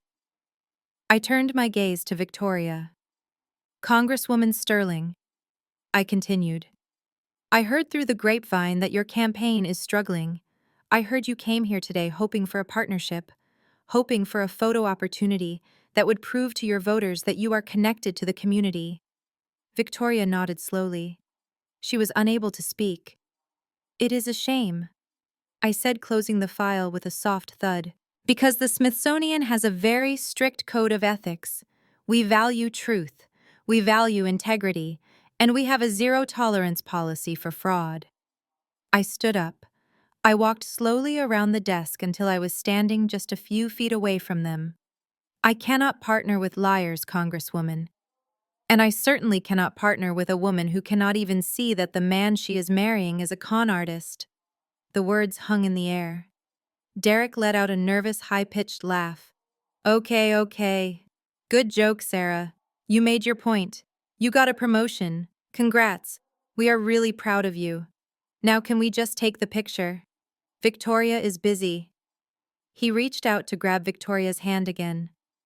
Come on, babe. Let's take a selfie with the director and get out of here. The sound of the slap echoed through the cavernous boardroom like a gunshot. It was fast, it was brutal, and it was loud. Victoria had swung her hand with all the force of her humiliation. Her palm connected with Derek's cheek, leaving an instant, angry red handprint. Derek stumbled back, clutching his face. His eyes were wide with shock. Victoria, shut up! Victoria screamed. The scream tore out of her throat, raw and primal. Just shut your mouth! She was shaking. Her entire body was vibrating with rage. You lied to me! She hissed, stepping toward him. You lied about your job. You lied about your money. You lied about your sister. You told me she was a loser, Derek. You told me she was an embarrassment. She pointed a shaking finger at me. That woman is one of the most powerful cultural figures in Washington, D.C., Victoria yelled. She is the person I needed to impress. And you made me treat her like a servant. You made me walk in here and humiliate myself in front of the very person who holds the keys to my election. Babe, please, Derek whined. Don't you call me babe. Victoria advanced on him, backing him toward the wall. Do you have any idea what you have done? Do you have any idea how stupid you have made me look? I am running for Congress, Derek.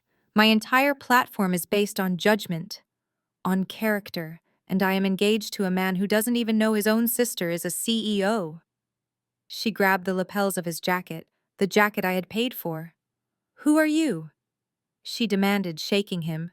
Who are you really? Because clearly you are not a venture capitalist. You are just a leech, a liar. Derek tried to push her hands away. Victoria, calm down. You are overreacting.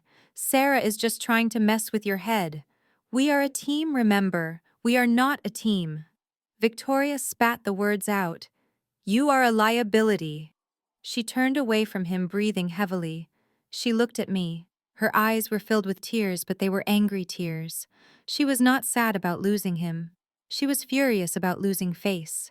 She smoothed her hair. She adjusted her blazer. She took a sip of the water Chloe had brought. Then she looked at me with a gaze that was pure steel. Dr. Mitchell, Victoria said. I would like to apologize. I was misled. I was manipulated. I leaned against the heavy mahogany table, crossing my arms. You were. I agreed. But you also chose to believe him. You chose to judge me based on his lies, without ever asking a single question. You chose to treat me like help, until you realized I was power. Victoria flinched. She knew I was right. However, I continued, I am not a cruel woman. I am a just woman. And I have some information in this folder that you need to see. Information about where your campaign funds have actually been going. Derek's eyes widened in terror. Sarah, no. Don't do this. I ignored him. Would you like to see the bank statements, Congresswoman? I asked. Would you like to see how much of your donor money was transferred into a private account under the name Derek Mitchell Consulting? Victoria looked at Derek. Then she looked at the folder. Show me, she said. Derek lunged for the table. No. You can't show her that. That is private. I simply stepped aside and let him crash into the table. I slid the folder toward Victoria. Read it, I said. Victoria opened the folder. As she turned the pages, the silence in the room grew heavier and heavier. It was the sound of a career ending. It was the sound of a relationship dying. And I stood there watching it all happen, feeling absolutely nothing but the cool satisfaction of justice served. The silence in the boardroom was broken only by the crisp sound of pages turning. It was a sound that seemed to slice through the air like a guillotine blade. Victoria Sterling was reading the financial dossier I had placed before her. Her eyes moved from left to right, scanning rows of numbers, dates, and transaction descriptions. With every page she turned, her posture collapsed a little more. The confident Congresswoman who had walked in 10 minutes ago was evaporating, leaving behind a woman staring into the abyss of her own ruin. I watched her closely. I knew exactly what she was looking at. I had spent the last night compiling it with my forensic accountant. It was a roadmap of my brother's deception, and it was paved with my money. Derek was sitting with his head in his hands, rocking back and forth slightly. He was mumbling to himself, a low stream of panic that sounded like the prayers of a condemned man. Page 4. Congresswoman. I said, my voice cutting through the quiet. Please look at the entry for November 12th. Victoria stopped turning. Her finger traced the line. Tiffany and Company. She read out loud, her voice barely a whisper. $42,000. I looked at her left hand. The platinum engagement ring was catching the light from the chandelier. It was a stunning piece. A 3-carat oval diamond surrounded by a halo of smaller stones. I had admired it when Derek posted it on Instagram, captioning it, "Nothing but the best for my queen. Hard work pays off. It is a beautiful ring," I said, leaning back in my leather chair. Truly exquisite. Derek has excellent taste. The only problem is that he does not have excellent credit. I stood up and walked slowly to the window, looking out at the city. That charge appeared on my American Express Centurion card. I continued. Derek is an authorized user on that account, strictly for emergencies related to our mother's health care. I suppose he considered your engagement an emergency. Derek jumped up from his chair. I was going to pay you back, Sarah. I was waiting for a deal to close. I just wanted it to be special. I wanted Victoria to have the ring she deserved. Sit down, Derek, Victoria said without looking up from the page. Her voice was flat dead. She turned the page. Page 7. I directed. The trip to Cabo San Lucas, the private villa, the first-class flights. Victoria closed her eyes. I remember that trip. Derek told me he had just sold a tech startup. He said we were celebrating his exit. I turned from the window. He did not sell a tech startup. He sold a lie. That entire week, costing $18,000, was paid for by the Mitchell Family Trust, a trust that I established to pay for our future children's education. Derek emptied the account. Victoria looked up at me. Her eyes were swimming with tears, but beneath the sadness, I saw the dawn of horror. She was realizing that her entire romance, her entire life with this man, was a stolen fantasy. But that is not the worst part, is it, Dr. Mitchell? Victoria asked, holding up the folder. Her hand was shaking. No, I said, walking back to the table. That is just the petty theft. That is just the lifestyle. The real problem, Congresswoman, begins on page 12. I placed my hand on the folder and flipped it open to the back section. The pages were marked with red tabs. Derek tried to grab the folder again. Victoria, please do not look at that. That is business. That is complicated. You won't understand the accounting. Victoria shoved him away hard. Get off me! She looked at page 12. The color that had been returning to her face vanished instantly, leaving her looking gray and ill. DM Consulting, she read. Donation to Friends of Victoria Sterling. Maximum individual contribution, $3,300. She scanned down the list. DM Strategic Partners. Donation to the Sterling Super PAC. $50,000. She looked up at me, terror etched into every line of her face. I do not understand, Victoria whispered. Derek told me these were his business partners. He told me he was fundraising for me. He said he was bundling donations from his network of investors. I shook my head slowly. There is no network, Victoria. There are no investors. DM Consulting is a shell company. DM Strategic Partners is a bank account with a zero balance until 2 days before those donations were made. I leaned in close, my voice dropping to a conspiratorial whisper. 2 days before those donations were made, I transferred $55,000 into Derek's personal account to pay for repairs on our mother's house and to cover a tax bill he claimed he owed. He did not pay the taxes. He did not fix the roof. He funneled the money into shell companies and donated it to your campaign. The room went dead silent. Do you know what that is called, Congresswoman? I asked. Victoria put her hand over her mouth. She knew. Of course she knew. She was a legislator.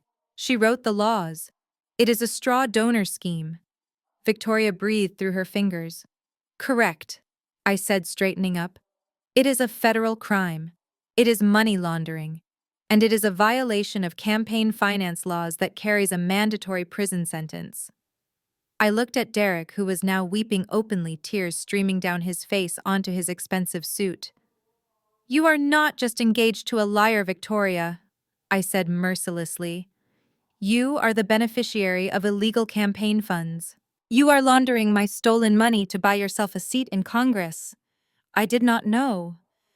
Victoria gasped, standing up so fast her chair tipped over backward with a loud crash.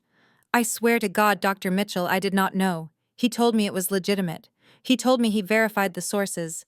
Ignorance is not a defense in the eyes of the Federal Election Commission, I said coldly.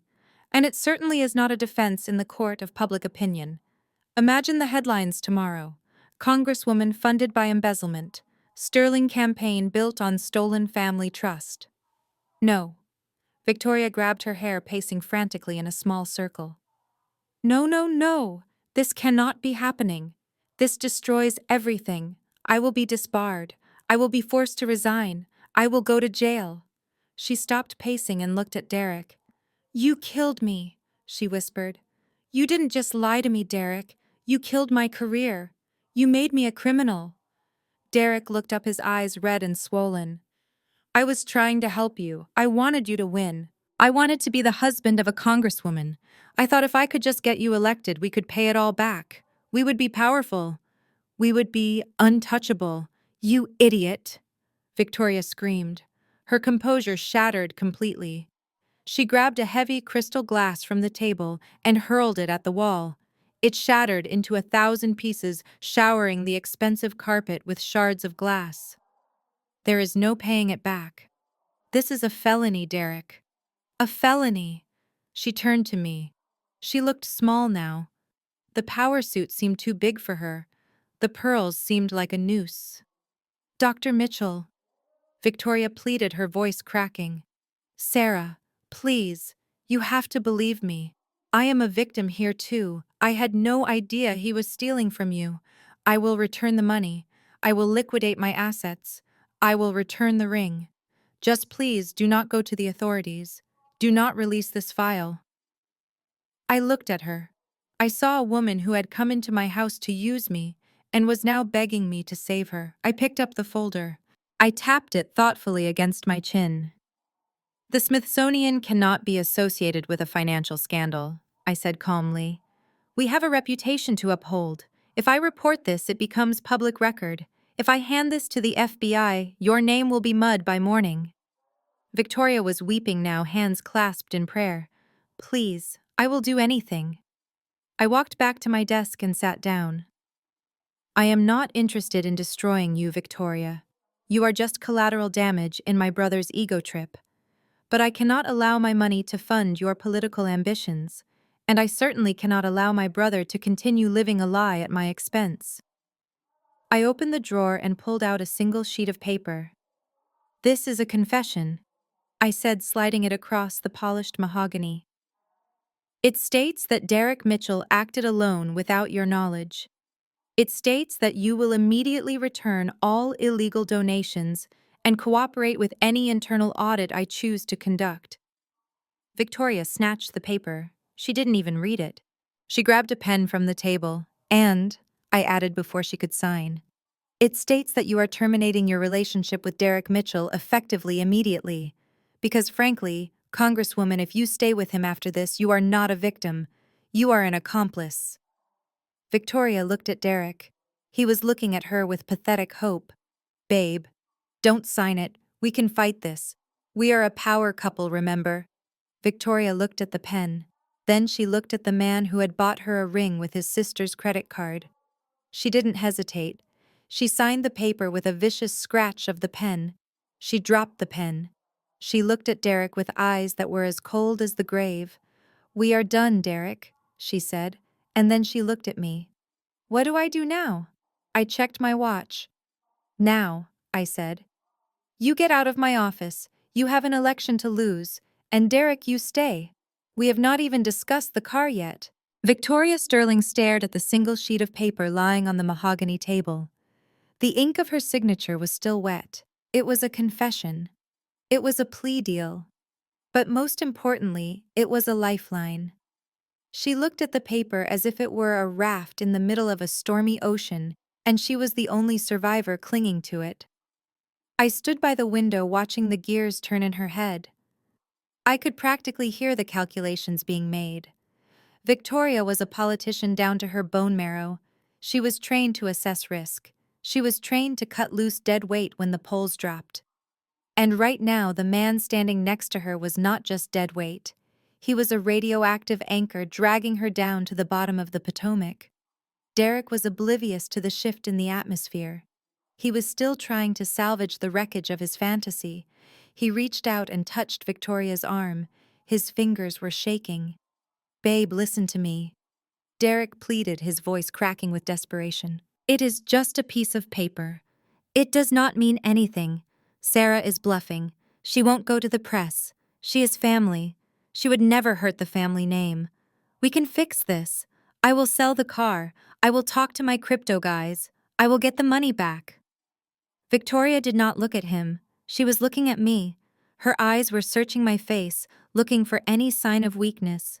Any sign of the sister who used to bail him out. She found none. "Dr. Mitchell," Victoria said, her voice steadying, "if I walk out of here today, if I dissolve the engagement, if I return every cent of the donations, will you guarantee your silence?" I walked back to the desk. I picked up the heavy financial dossier. I held it up.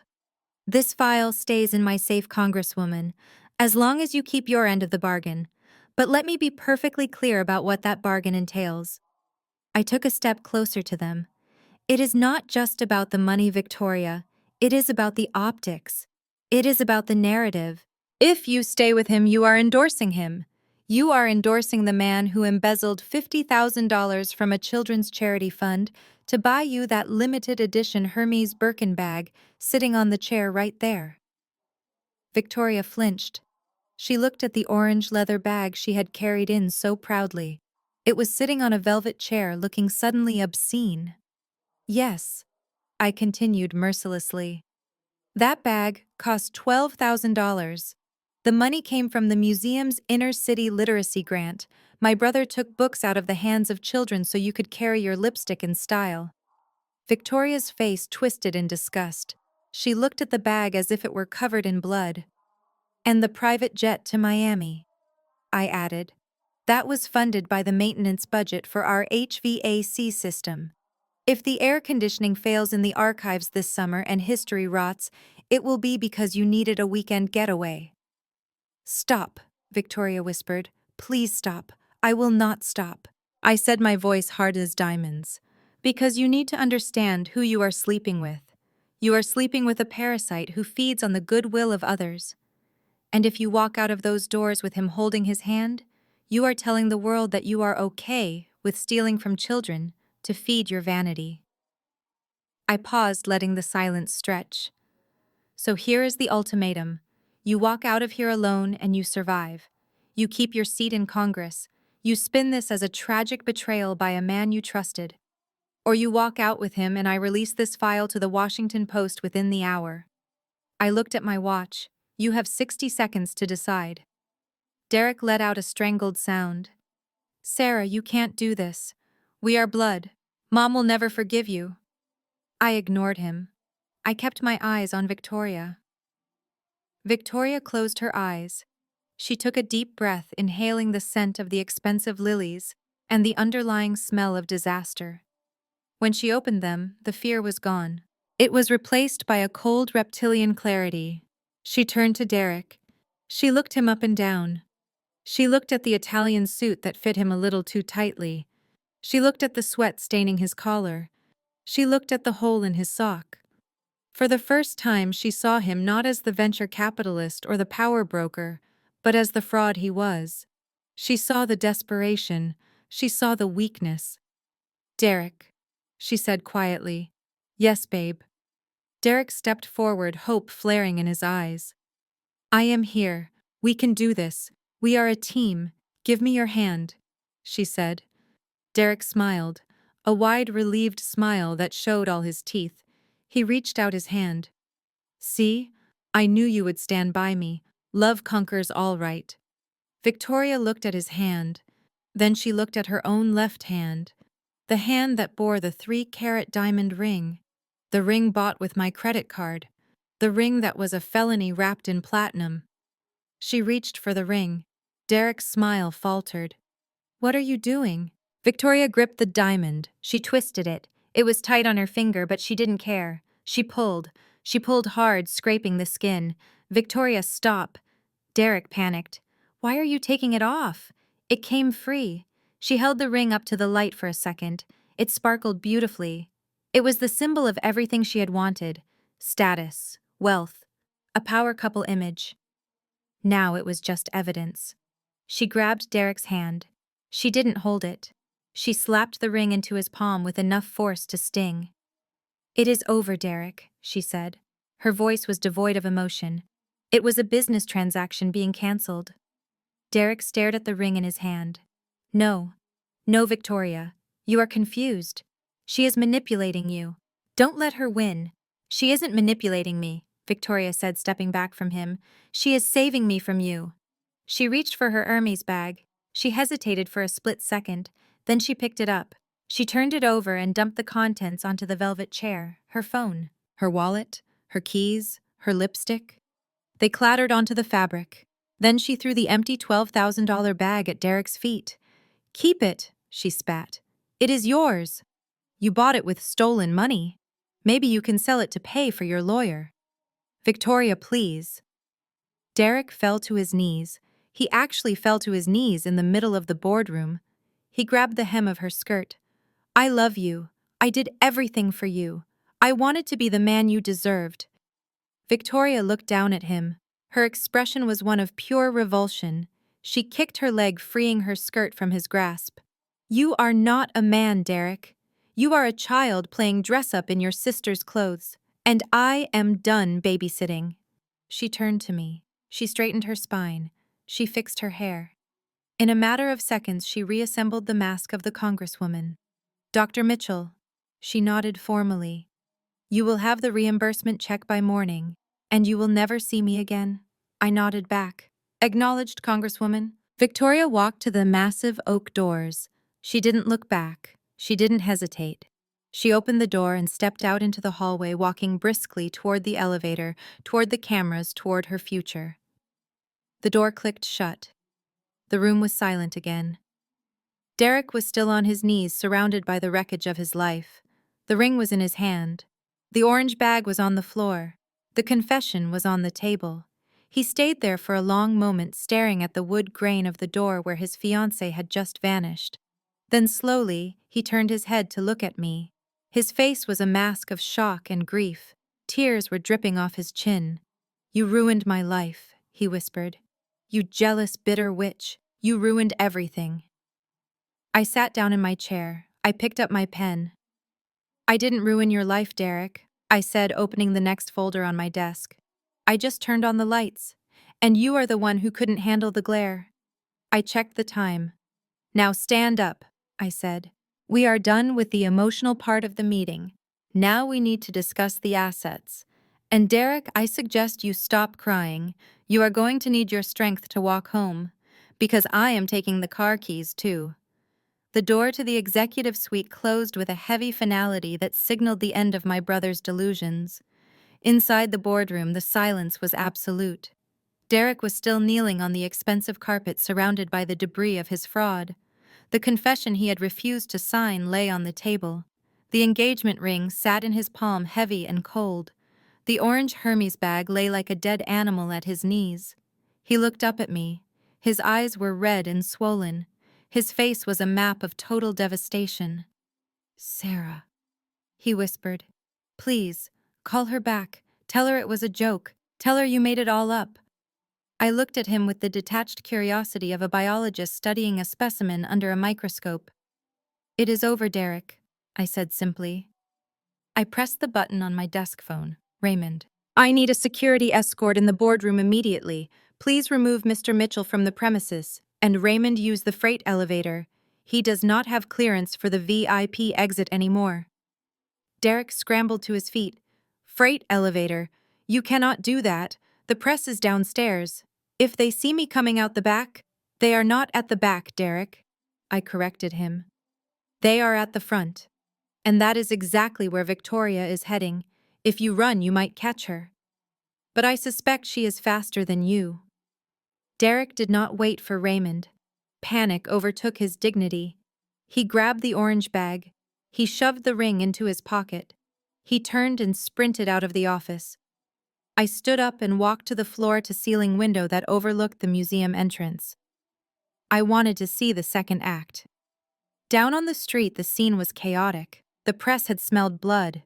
They sensed the tension when Victoria had stormed out of the building alone. I watched from 5 stories up as the automatic doors of the main entrance slid open. Victoria Sterling stepped out. She was alone. She was wearing oversized sunglasses, now hiding her eyes. She walked with her head high, moving with the speed and precision of a woman fleeing a crime scene. The photographers erupted. Flashes popped like lightning in broad daylight. "Congresswoman, where is your fiancé? Congresswoman, are the rumors of an investigation true?" Victoria did not answer. She signaled to her driver.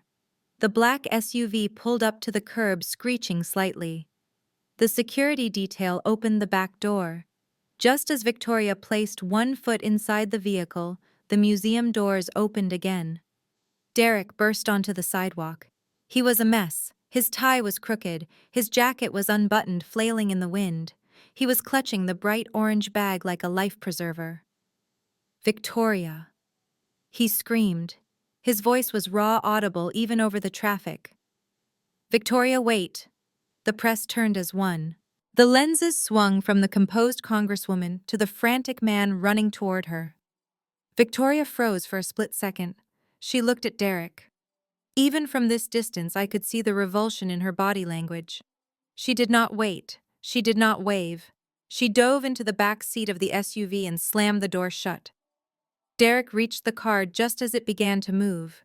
He banged his hand on the tinted window. "Babe, open the door. It is me. Open the door." The SUV did not slow down. It accelerated sharply, merging aggressively into the DC traffic. Derek was left standing in the gutter, his hand still reaching out toward the retreating taillights. Click, click, click. The photographers were having a field day. They captured every angle of his humiliation, the desperation, the abandonment, the hole in his sock. I turned away from the window. The next 50 hours were a masterclass in modern media destruction. I went back to work, but I kept the news running on the mute monitor in the corner. By 2 in the afternoon, the first headlines appeared online. "Trouble in Paradise for Sterling Campaign." By 4 o'clock, the tone had shifted.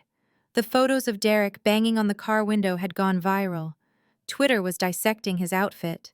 They noticed the ill-fitting suit. They noticed the terror in his eyes. Then came the leaks. I did not have to release the financial dossier. Washington is a small town, and secrets leak like water through a sieve. Someone in Victoria's camp, trying to get ahead of the story, whispered to a reporter at the Washington Post. By the next morning, the headline on the front page was devastating. Sterling Fiancée linked to shell companies and campaign finance violations. I sat in my office drinking my morning coffee reading the article. It was brutal. It detailed the straw donor scheme. It mentioned the sudden liquidation of assets. It did not mention my name or the museum directly, which was exactly how I wanted it. I was the invisible hand. The article painted Victoria as a victim of a con artist, but it raised the fatal question. How could she be trusted to oversee the national budget if she could not even audit her own boyfriend? Her poll numbers went into free fall. At noon on the second day, Victoria called a press conference. I watched it live from my tablet. She stood at a podium draped in American flags. She wore a modest gray suit. No jewelry, no engagement ring. She looked solemn, contrite, and fierce. My fellow Americans. Victoria began, her voice steady. Yesterday I made the difficult decision to end my engagement to Derek Mitchell. She paused for effect. The camera zoomed in on her face. I discovered that Mr. Mitchell had engaged in financial practices that do not align with my values or the law. I was deceived. I trusted a man who presented himself as a successful entrepreneur, but who was in reality trading on falsehoods. She did not mention that she had spent the money. She did not mention the Birkin bag or the trips. She threw him under the bus with the efficiency of a seasoned executioner. I have reported these irregularities to the Federal Election Commission, and I am cooperating fully to rectify any unintended errors. I will not let the actions of one dishonest man distract me from my mission to serve the people of this district. She stepped back from the podium, refusing to take questions. It was a good performance. It might even save her career eventually. But for now, she was damaged goods. And Derek.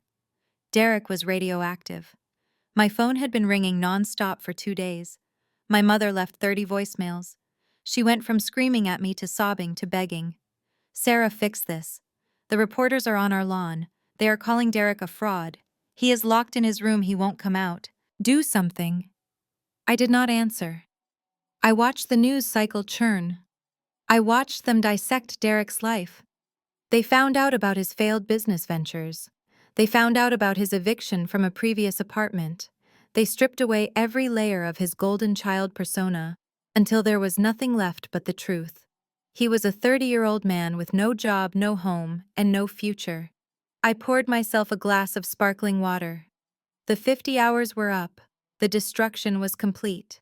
The building was quiet. The staff had gone home. The tourists had left. I walked to the window one last time. The sun was setting over the Capitol, casting long shadows across the city. Somewhere out there, Victoria Sterling was shredding photos of her engagement party. Somewhere out there, my mother was realizing that her favorite son was a liability. And somewhere out there, Derek was realizing that the sister he mocked, the sister he uninvited, was the only person who had ever really paid his bills. I took a sip of water. It tasted crisp and clean. I picked up my phone. I finally dialed my mother's number. She picked up on the first ring. Sarah. Oh, thank God. Sarah, you have to help him. I cut her off. My voice was calm and final. Hello, Mother. I watched the press conference. It seems Victoria has made her choice. Now it is time for you to make yours. What do you mean? She wept. I mean, the lease on the penthouse expires in 24 hours. I am not renewing it, and the car is scheduled for repossession tomorrow morning. Sarah. No. Where will he go? That is up to you, Mother. You always said he was special. You always said he was destined for greatness. Let us see if he can manifest a roof over his head. I hung up the phone. I turned off the lights in my office. I walked out past the security desk. Raymond stood up and saluted me. Good night, Dr. Mitchell. Good night, Raymond. I walked out into the cool evening air. I walked past the spot where Derek had been humiliated. I didn't look down. I looked up at the stars. I was free. And for the first time in my life, I knew exactly what I was worth. The sun rose over Washington, D.C. the morning after the press conference, casting a pale, cold light on the city. Inside my office, the atmosphere was serene. I had slept for 8 hours straight for the first time in years. There is a specific kind of exhaustion that comes from carrying dead weight, and I had finally dropped the load. I sat at my desk with a single cup of black coffee and my phone. I was not checking social media. I was not reading the op-eds about Victoria Sterling's tragic lapse in judgment.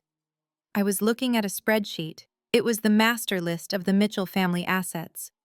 Or rather, my assets that the Mitchell family consumed. I dialed the number of my personal attorney, James. He answered on the first ring. "Good morning, Dr. Mitchell," James said. His voice was professional, but I could hear the anticipation. He had been advising me to make this call for 5 years. "Good morning, James," I said, taking a sip of coffee. "I am ready to proceed. Execute the severance protocols." "All of them?" James asked. "Every single one," I said. I listened as James typed on his keyboard. The sound was rhythmic and satisfying like a drumbeat of liberation. "Let us verify the list," James said. "First item. The residential lease for the penthouse at the Navy Yard. Occupant Derek Mitchell. Leaseholder Dr. Sarah Mitchell. Terminate it," I said. "Contact the building management. Tell them I am exercising the early termination clause due to a breach of contract. Inform them that the occupant is unauthorized as of this morning." "Done," James said. "Next item. The 2023 Porsche Panamera. Leased in your name. Authorized driver Derek Mitchell. Repossess it," I said. "I have already sent the spare key location to the recovery team. They should be at the garage within the hour." James typed some more. Item 3. The American Express Platinum card issued to Louise Mitchell, and the secondary card issued to Derek Mitchell. Cancel them. Report them as compromised. Because they are. They have been compromised by greed. And finally, James paused. The monthly stipend for your mother's living expenses, $2,500. I hesitated for exactly 1 second. I thought about my mother. I thought about the woman who had raised me. But then I remembered the phone call where she told me to send Derek $500 for flowers while I was donating millions to charity. I remembered her standing by while he humiliated me for decades. "Cut it," I said. "Understood," James said softly. "It is done, Sarah. You are free. Thank you, James." I hung up the phone. I did not feel guilty. I felt light. Across town, a very different scene was unfolding. My mother had driven into the city to comfort her golden child. She had found Derek in a state of collapse at a hotel bar the night before and had brought him back to the penthouse. They had spent the morning blaming me, blaming Victoria, blaming the world for their misfortune. They believed the storm was over. They believed that even though Victoria was gone, they still had the apartment. They still had the car. They still had the safety net. They decided to go out for a late brunch to lift their spirits. They walked out of the luxury building, heads held high, ignoring the side glances from the doorman. They walked to the parking garage, expecting to see the sleek black Porsche waiting in its reserved spot. It was gone. I watched the security feed from the garage on my tablet. Derek stood staring at the empty concrete space. He clicked the key fob in his hand. Click, click. Nothing happened. "Where is my car?" Derek shouted. His voice echoed in the concrete cavern. "Mom, where is my car? Did you move it?" "I didn't touch it, honey," my mother said, looking around nervously. "Maybe the valet parked it somewhere else." Derek ran to the parking attendant booth. He banged on the glass. "Hey, my Porsche is gone. Someone stole my Porsche. Call the police." The attendant, a young man named Kevin, who had been verbally abused by Derek for 2 years, slid open the glass window. He did not look concerned. Mr. Mitchell, Kevin said calmly. The vehicle was not stolen. It was repossessed by the leasing agency about 20 minutes ago. The tow truck just left. Repossessed. Derek screamed. That is impossible. The payments are automatic. My sister pays them. Kevin shrugged. I just work here, sir. The order came from the leaseholder. Dr. Mitchell. She authorized the surrender of the vehicle. My mother gasped. Sarah did this. She actually did this. Derek turned red. He pulled out his phone. I am going to kill her. I am going to call her and scream until she fixes this. But before he could dial, he realized he had another problem. They were standing in a cold parking garage and they had no car. Let's go back upstairs, Derek said, shaking. We will call her from the apartment. I need a drink. They walked back to the elevators. They rode up to the lobby. They walked past the concierge desk toward the residential elevators. Derek pulled out his key fob to scan it at the security gate. He held it up to the sensor. Beep. A red light flashed. Access denied. Derek frowned. He tapped it again. Harder this time.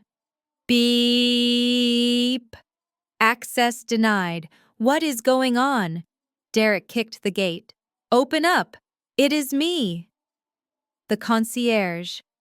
A woman named Maria stepped out from behind the desk.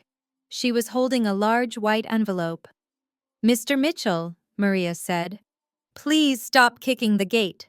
My key isn't working, Derek snapped. Fix it. Your key has been deactivated, sir. Maria said, handing him the envelope.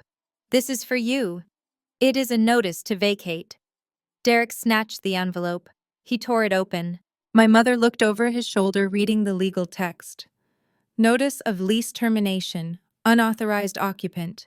You have 24 hours to remove your personal effects. This is illegal, my mother shrieked. You cannot kick him out. He lives here. Actually, Mrs. Mitchell, Maria said, checking her computer screen, the lease is in the name of Dr. Sarah Mitchell. She has informed us that Mr. Mitchell was a guest, and that his guest privileges have been revoked. She has also instructed us to change the locks immediately. But my clothes are up there, Derek yelled. My watch collection, my life. You can retrieve your items, Maria said. But you must be escorted by security. You have 1 hour to pack essentials. The rest will be put in storage at your expense. Derek dropped the paper. He looked at my mother. Mom. He whimpered. Do something. Call her. My mother pulled out her phone. Her hands were shaking so badly she almost dropped it. She dialed my number. I was sitting in my office watching the feed. I saw the phone ring. I let it ring twice. Then I picked up. Hello, Mother. Sarah. My mother screamed. Her voice was so loud I had to hold the phone away from my ear. Sarah, have you lost your mind? They took the car. They locked us out of the apartment. Derek is on the street, Sarah. He is on the street. I know, I said calmly. I authorized it. How could you? She sobbed. He is your brother. He is flesh and blood. He is going through the worst breakup of his life. He needs support. He needs family. And you are stripping him naked. You are cruel. You are evil. I took a deep breath. I am not evil, Mother. I am accounting. What does that mean? She yelled. It means the books are closed, I said. For 10 years I have paid for his lifestyle. I paid for the apartment because you said he needed a safe space to launch his business. I paid for the car because you said he needed to look successful to be successful. I paid for your credit cards because I wanted you to be comfortable. And what did I get in return? I asked. Did I get love? Did I get respect? No. I got mocked. I got used. I got told I wasn't good enough to attend a party paid for with my own money. That was just a misunderstanding. Mom pleaded changing tactics. He didn't mean it. He was stressed. Sarah, please. Just turn the key back on. Give him a month. Just 1 month. Number 1, I said. Sarah, she wailed. If you do not fix this, I will never speak to you again. I leaned back in my chair. Is that a promise? I asked. There was a stunned silence on the other end. Because if that is a threat, Mother, it is a very weak one. You only speak to me when you need money, so if the money is gone, I suppose we have nothing left to talk about. Sarah, wait. Derek grabbed the phone. I could hear his heavy breathing. Sarah, listen. I am sorry, okay? I am sorry I uninvited you. I am sorry about the tour. Just give me the car back, please. I cannot take the bus. People will recognize me. I laughed. Derek, you are famous now. People will recognize you on the bus. People will recognize you on the subway. You wanted to be a celebrity. Well, congratulations. You are the face of consequences. I hung up the phone. I watched the screen. Derek stared at the phone in his hand. He looked at the concierge. He looked at the locked gate. Then he sank to the floor of the lobby. He put his head in his hands and began to weep. Not the fake tears he used to get his way, but real ugly tears of a man who realized the ride was finally over. My mother stood over him, patting his shoulder, looking around for someone to blame. But there was no one left. I turned off the tablet. I stood up and walked to the door of my office. Chloe was waiting there with a stack of files. Dr. Mitchell, she said. The board is ready for the quarterly review. I smiled. Let's go, Chloe. I have never been more ready in my life. The phone in my hand felt heavy, not because of its weight, but because of the history attached to the number flashing on the screen. It was my mother. For 34 years, that ringtone had triggered a Pavlovian response in me. It used to make me anxious. It used to make me desperate to please. It used to make me reach for my wallet before I even said hello. But today, as I sat in the silence of my executive suite, watching the security feed of my mother and brother having a meltdown in the lobby of a building I owned, the ringtone sounded different. It sounded like the dying gasp of a parasite that had finally been detached from its host. I swiped green. I brought the phone to my ear. I did not say hello. I just listened. Sarah! My mother's voice was a weaponized shriek that distorted the speaker. You open this gate right now. Do you hear me? You tell this incompetent concierge to reactivate the key fob. Derek is sitting on the cold marble floor. He is sobbing, Sarah. He is having a panic attack. How can you be so heartless? I leaned back in my chair, swiveling slightly so I could see the Washington Monument piercing the sky. I am not being heartless, Mother. I said, my voice low and steady. I am being a landlord. And as a landlord, I have a strict policy against tenants who use my property to run illegal shell companies. Stop talking like a lawyer, she screamed. We are not tenants. We are family. I gave birth to you. I raised you. I wiped your nose and paid for your braces. And this is how you repay me, by throwing your brother out on the street like a dog. I closed my eyes for a second, letting the familiar guilt wash over me. She always used the braces. It was her favorite trump card. The $2,000 she spent on my teeth in 1998 was apparently a lifetime debt that could never be repaid. I repaid you, Mother, I said, opening my eyes. I repaid you when I bought the house you live in. I repaid you when I covered your medical bills. I repaid you when I funded Derek's failed record label, his failed crypto mining rig, and his failed lifestyle brand. The ledger is balanced. In fact, you are overdrawn.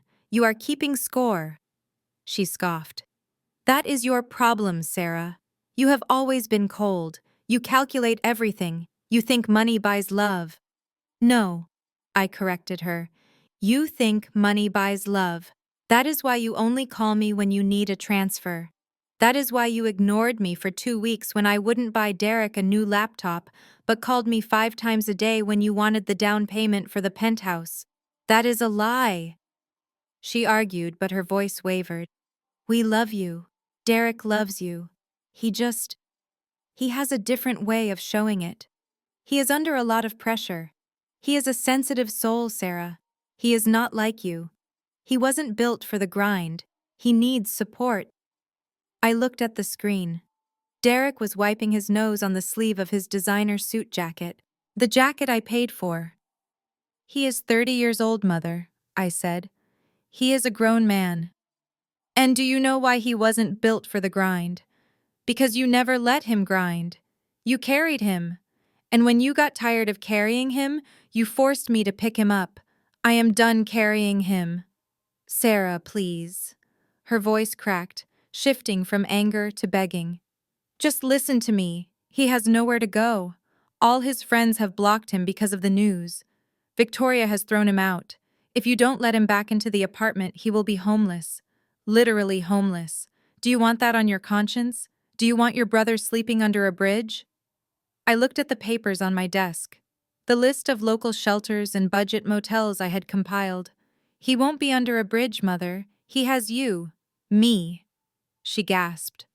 Sarah, I am retired. I live on a fixed income. I have a 2-bedroom cottage. There is no room for his things. There is no space for a man his size. Then make space, I said ruthlessly. Put him on the couch. Or better yet, maybe he can get a job. I hear the museum gift shop is hiring seasonal workers. Since he thinks that work is beneath him, maybe it will be a good character-building exercise. You are mocking us, she hissed. You are enjoying this. You are sitting up in your ivory tower looking down on us and laughing. I am not laughing, I said honestly. I am mourning. I am mourning the brother I could have had if you hadn't spoiled him rotten. And I am mourning the mother I could have had if you hadn't chosen a side. I never chose a side. She lied. You did, I said. You chose his side on New Year's Eve. You chose his side when you asked me to send him money for flowers. You chose his side when you watched him humiliate me for years and told me to be the bigger person. Well, Mother, I am finally being the bigger person. I am being big enough to let him fail. Sarah, she pleaded. We are family. You cannot do this. Family helps each other. I gripped the phone tighter. This was it. The final manipulation. The phrase that had kept me shackled to them for a decade. You are right, Mother. I said, my voice soft but final.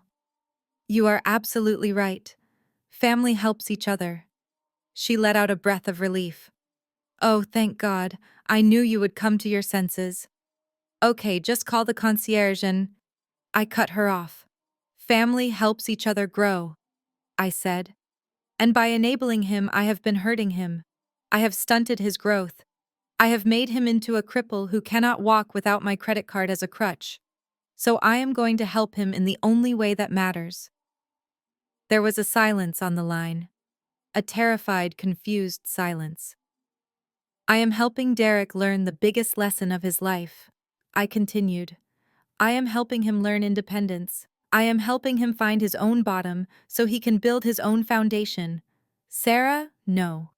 She realized what was happening. I have emailed you a list of affordable extended stay motels in Maryland. I suggest you book one quickly before the rates go up for the weekend. Sarah, don't you dare. And Mother, I added, do not come to the museum. Do not come to my home. Security has been alerted. If Derek sets foot on Smithsonian property, he will be arrested for trespassing. And if you come to my house, I will file a restraining order. You wouldn't, she whispered. Try me, I said. Sarah, wait. Wait. I love you. I paused. It was the first time she had said those words without a request attached in years. But it was too late. The words felt hollow like a counterfeit coin. Good luck at the motel, Mother. I hope Derek learns to fold his own towels. I pulled the phone away from my ear. I could hear her screaming my name, tiny and tinny against the air. Sarah. Sarah, please. I pressed the red button. The line went dead. I looked at the security feed one last time. I saw my mother stare at her phone in disbelief. I saw her turn to Derek and shake her head. I saw Derek throw his head back and scream a silent scream of rage at the ceiling. Then I reached out and turned off the tablet. The screen went black. The silence in my office was profound. It wasn't lonely. It was peaceful. It was the sound of a heavy burden being set down after a long, long hike. I stood up and walked to the door. Chloe was waiting for me. She looked at my face and she knew. She didn't ask. She just handed me my schedule for the afternoon. "Dr. Mitchell," she said. "The board of directors is waiting in the main conference room." I straightened my jacket. I touched the diamond brooch on my lapel. "Let's go, Chloe," I said. "I have a museum to run." I walked down the hallway, my heels clicking on the marble, a steady rhythm of power and purpose. I didn't look back. I didn't check my phone. I just walked forward into a future that was finally entirely my own. The walk down the corridor to the main conference room felt different that afternoon. For years I had walked these halls with a heavy invisible weight on my shoulders. I had walked them wondering if my phone would ring with another crisis. I had walked them worrying if my credit card would be declined because my brother had decided to buy bottle service at a club. I had walked them feeling like an imposter in my own life, because the people who were supposed to know me best treated me like I was nothing. But today, my steps were light. The marble floor seemed to carry me forward effortlessly. I looked at the portraits of civil rights leaders on the walls. I looked at the faces of men and women who had fought for dignity. I realized that my personal battle was small compared to theirs, but it was a battle for dignity nonetheless. And I had won. Chloe opened the double doors for me. Inside, the 12 members of the board of directors were already seated. These were captains of industry.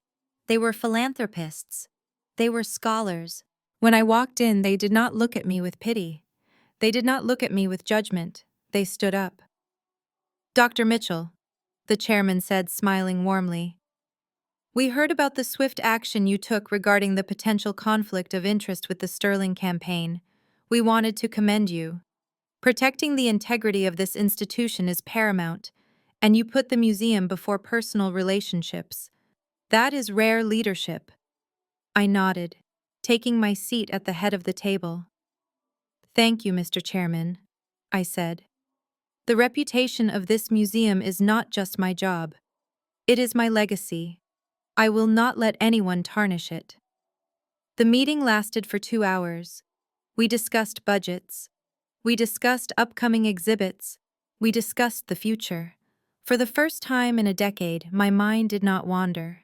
I was not calculating how to pay for my mother's roof repairs while discussing $1 million acquisition. I was fully present. I was sharp. I was brilliant. When the meeting adjourned, the sun was beginning to set over Washington, D.C. The board members shook my hand one by one, offering words of respect. I watched them leave. I was the last one left in the room. I walked out to the private terrace that adjoined the conference room. The air was crisp and cool. Below me, the city was transitioning from the business of the day to the energy of the night. Traffic moved in ribbons of red and white light. To my left, the Washington Monument stood like a sentinel. To my right, the Capitol dome glowed against the darkening sky. Somewhere in that city, Victoria Sterling was drafting her resignation from the committee.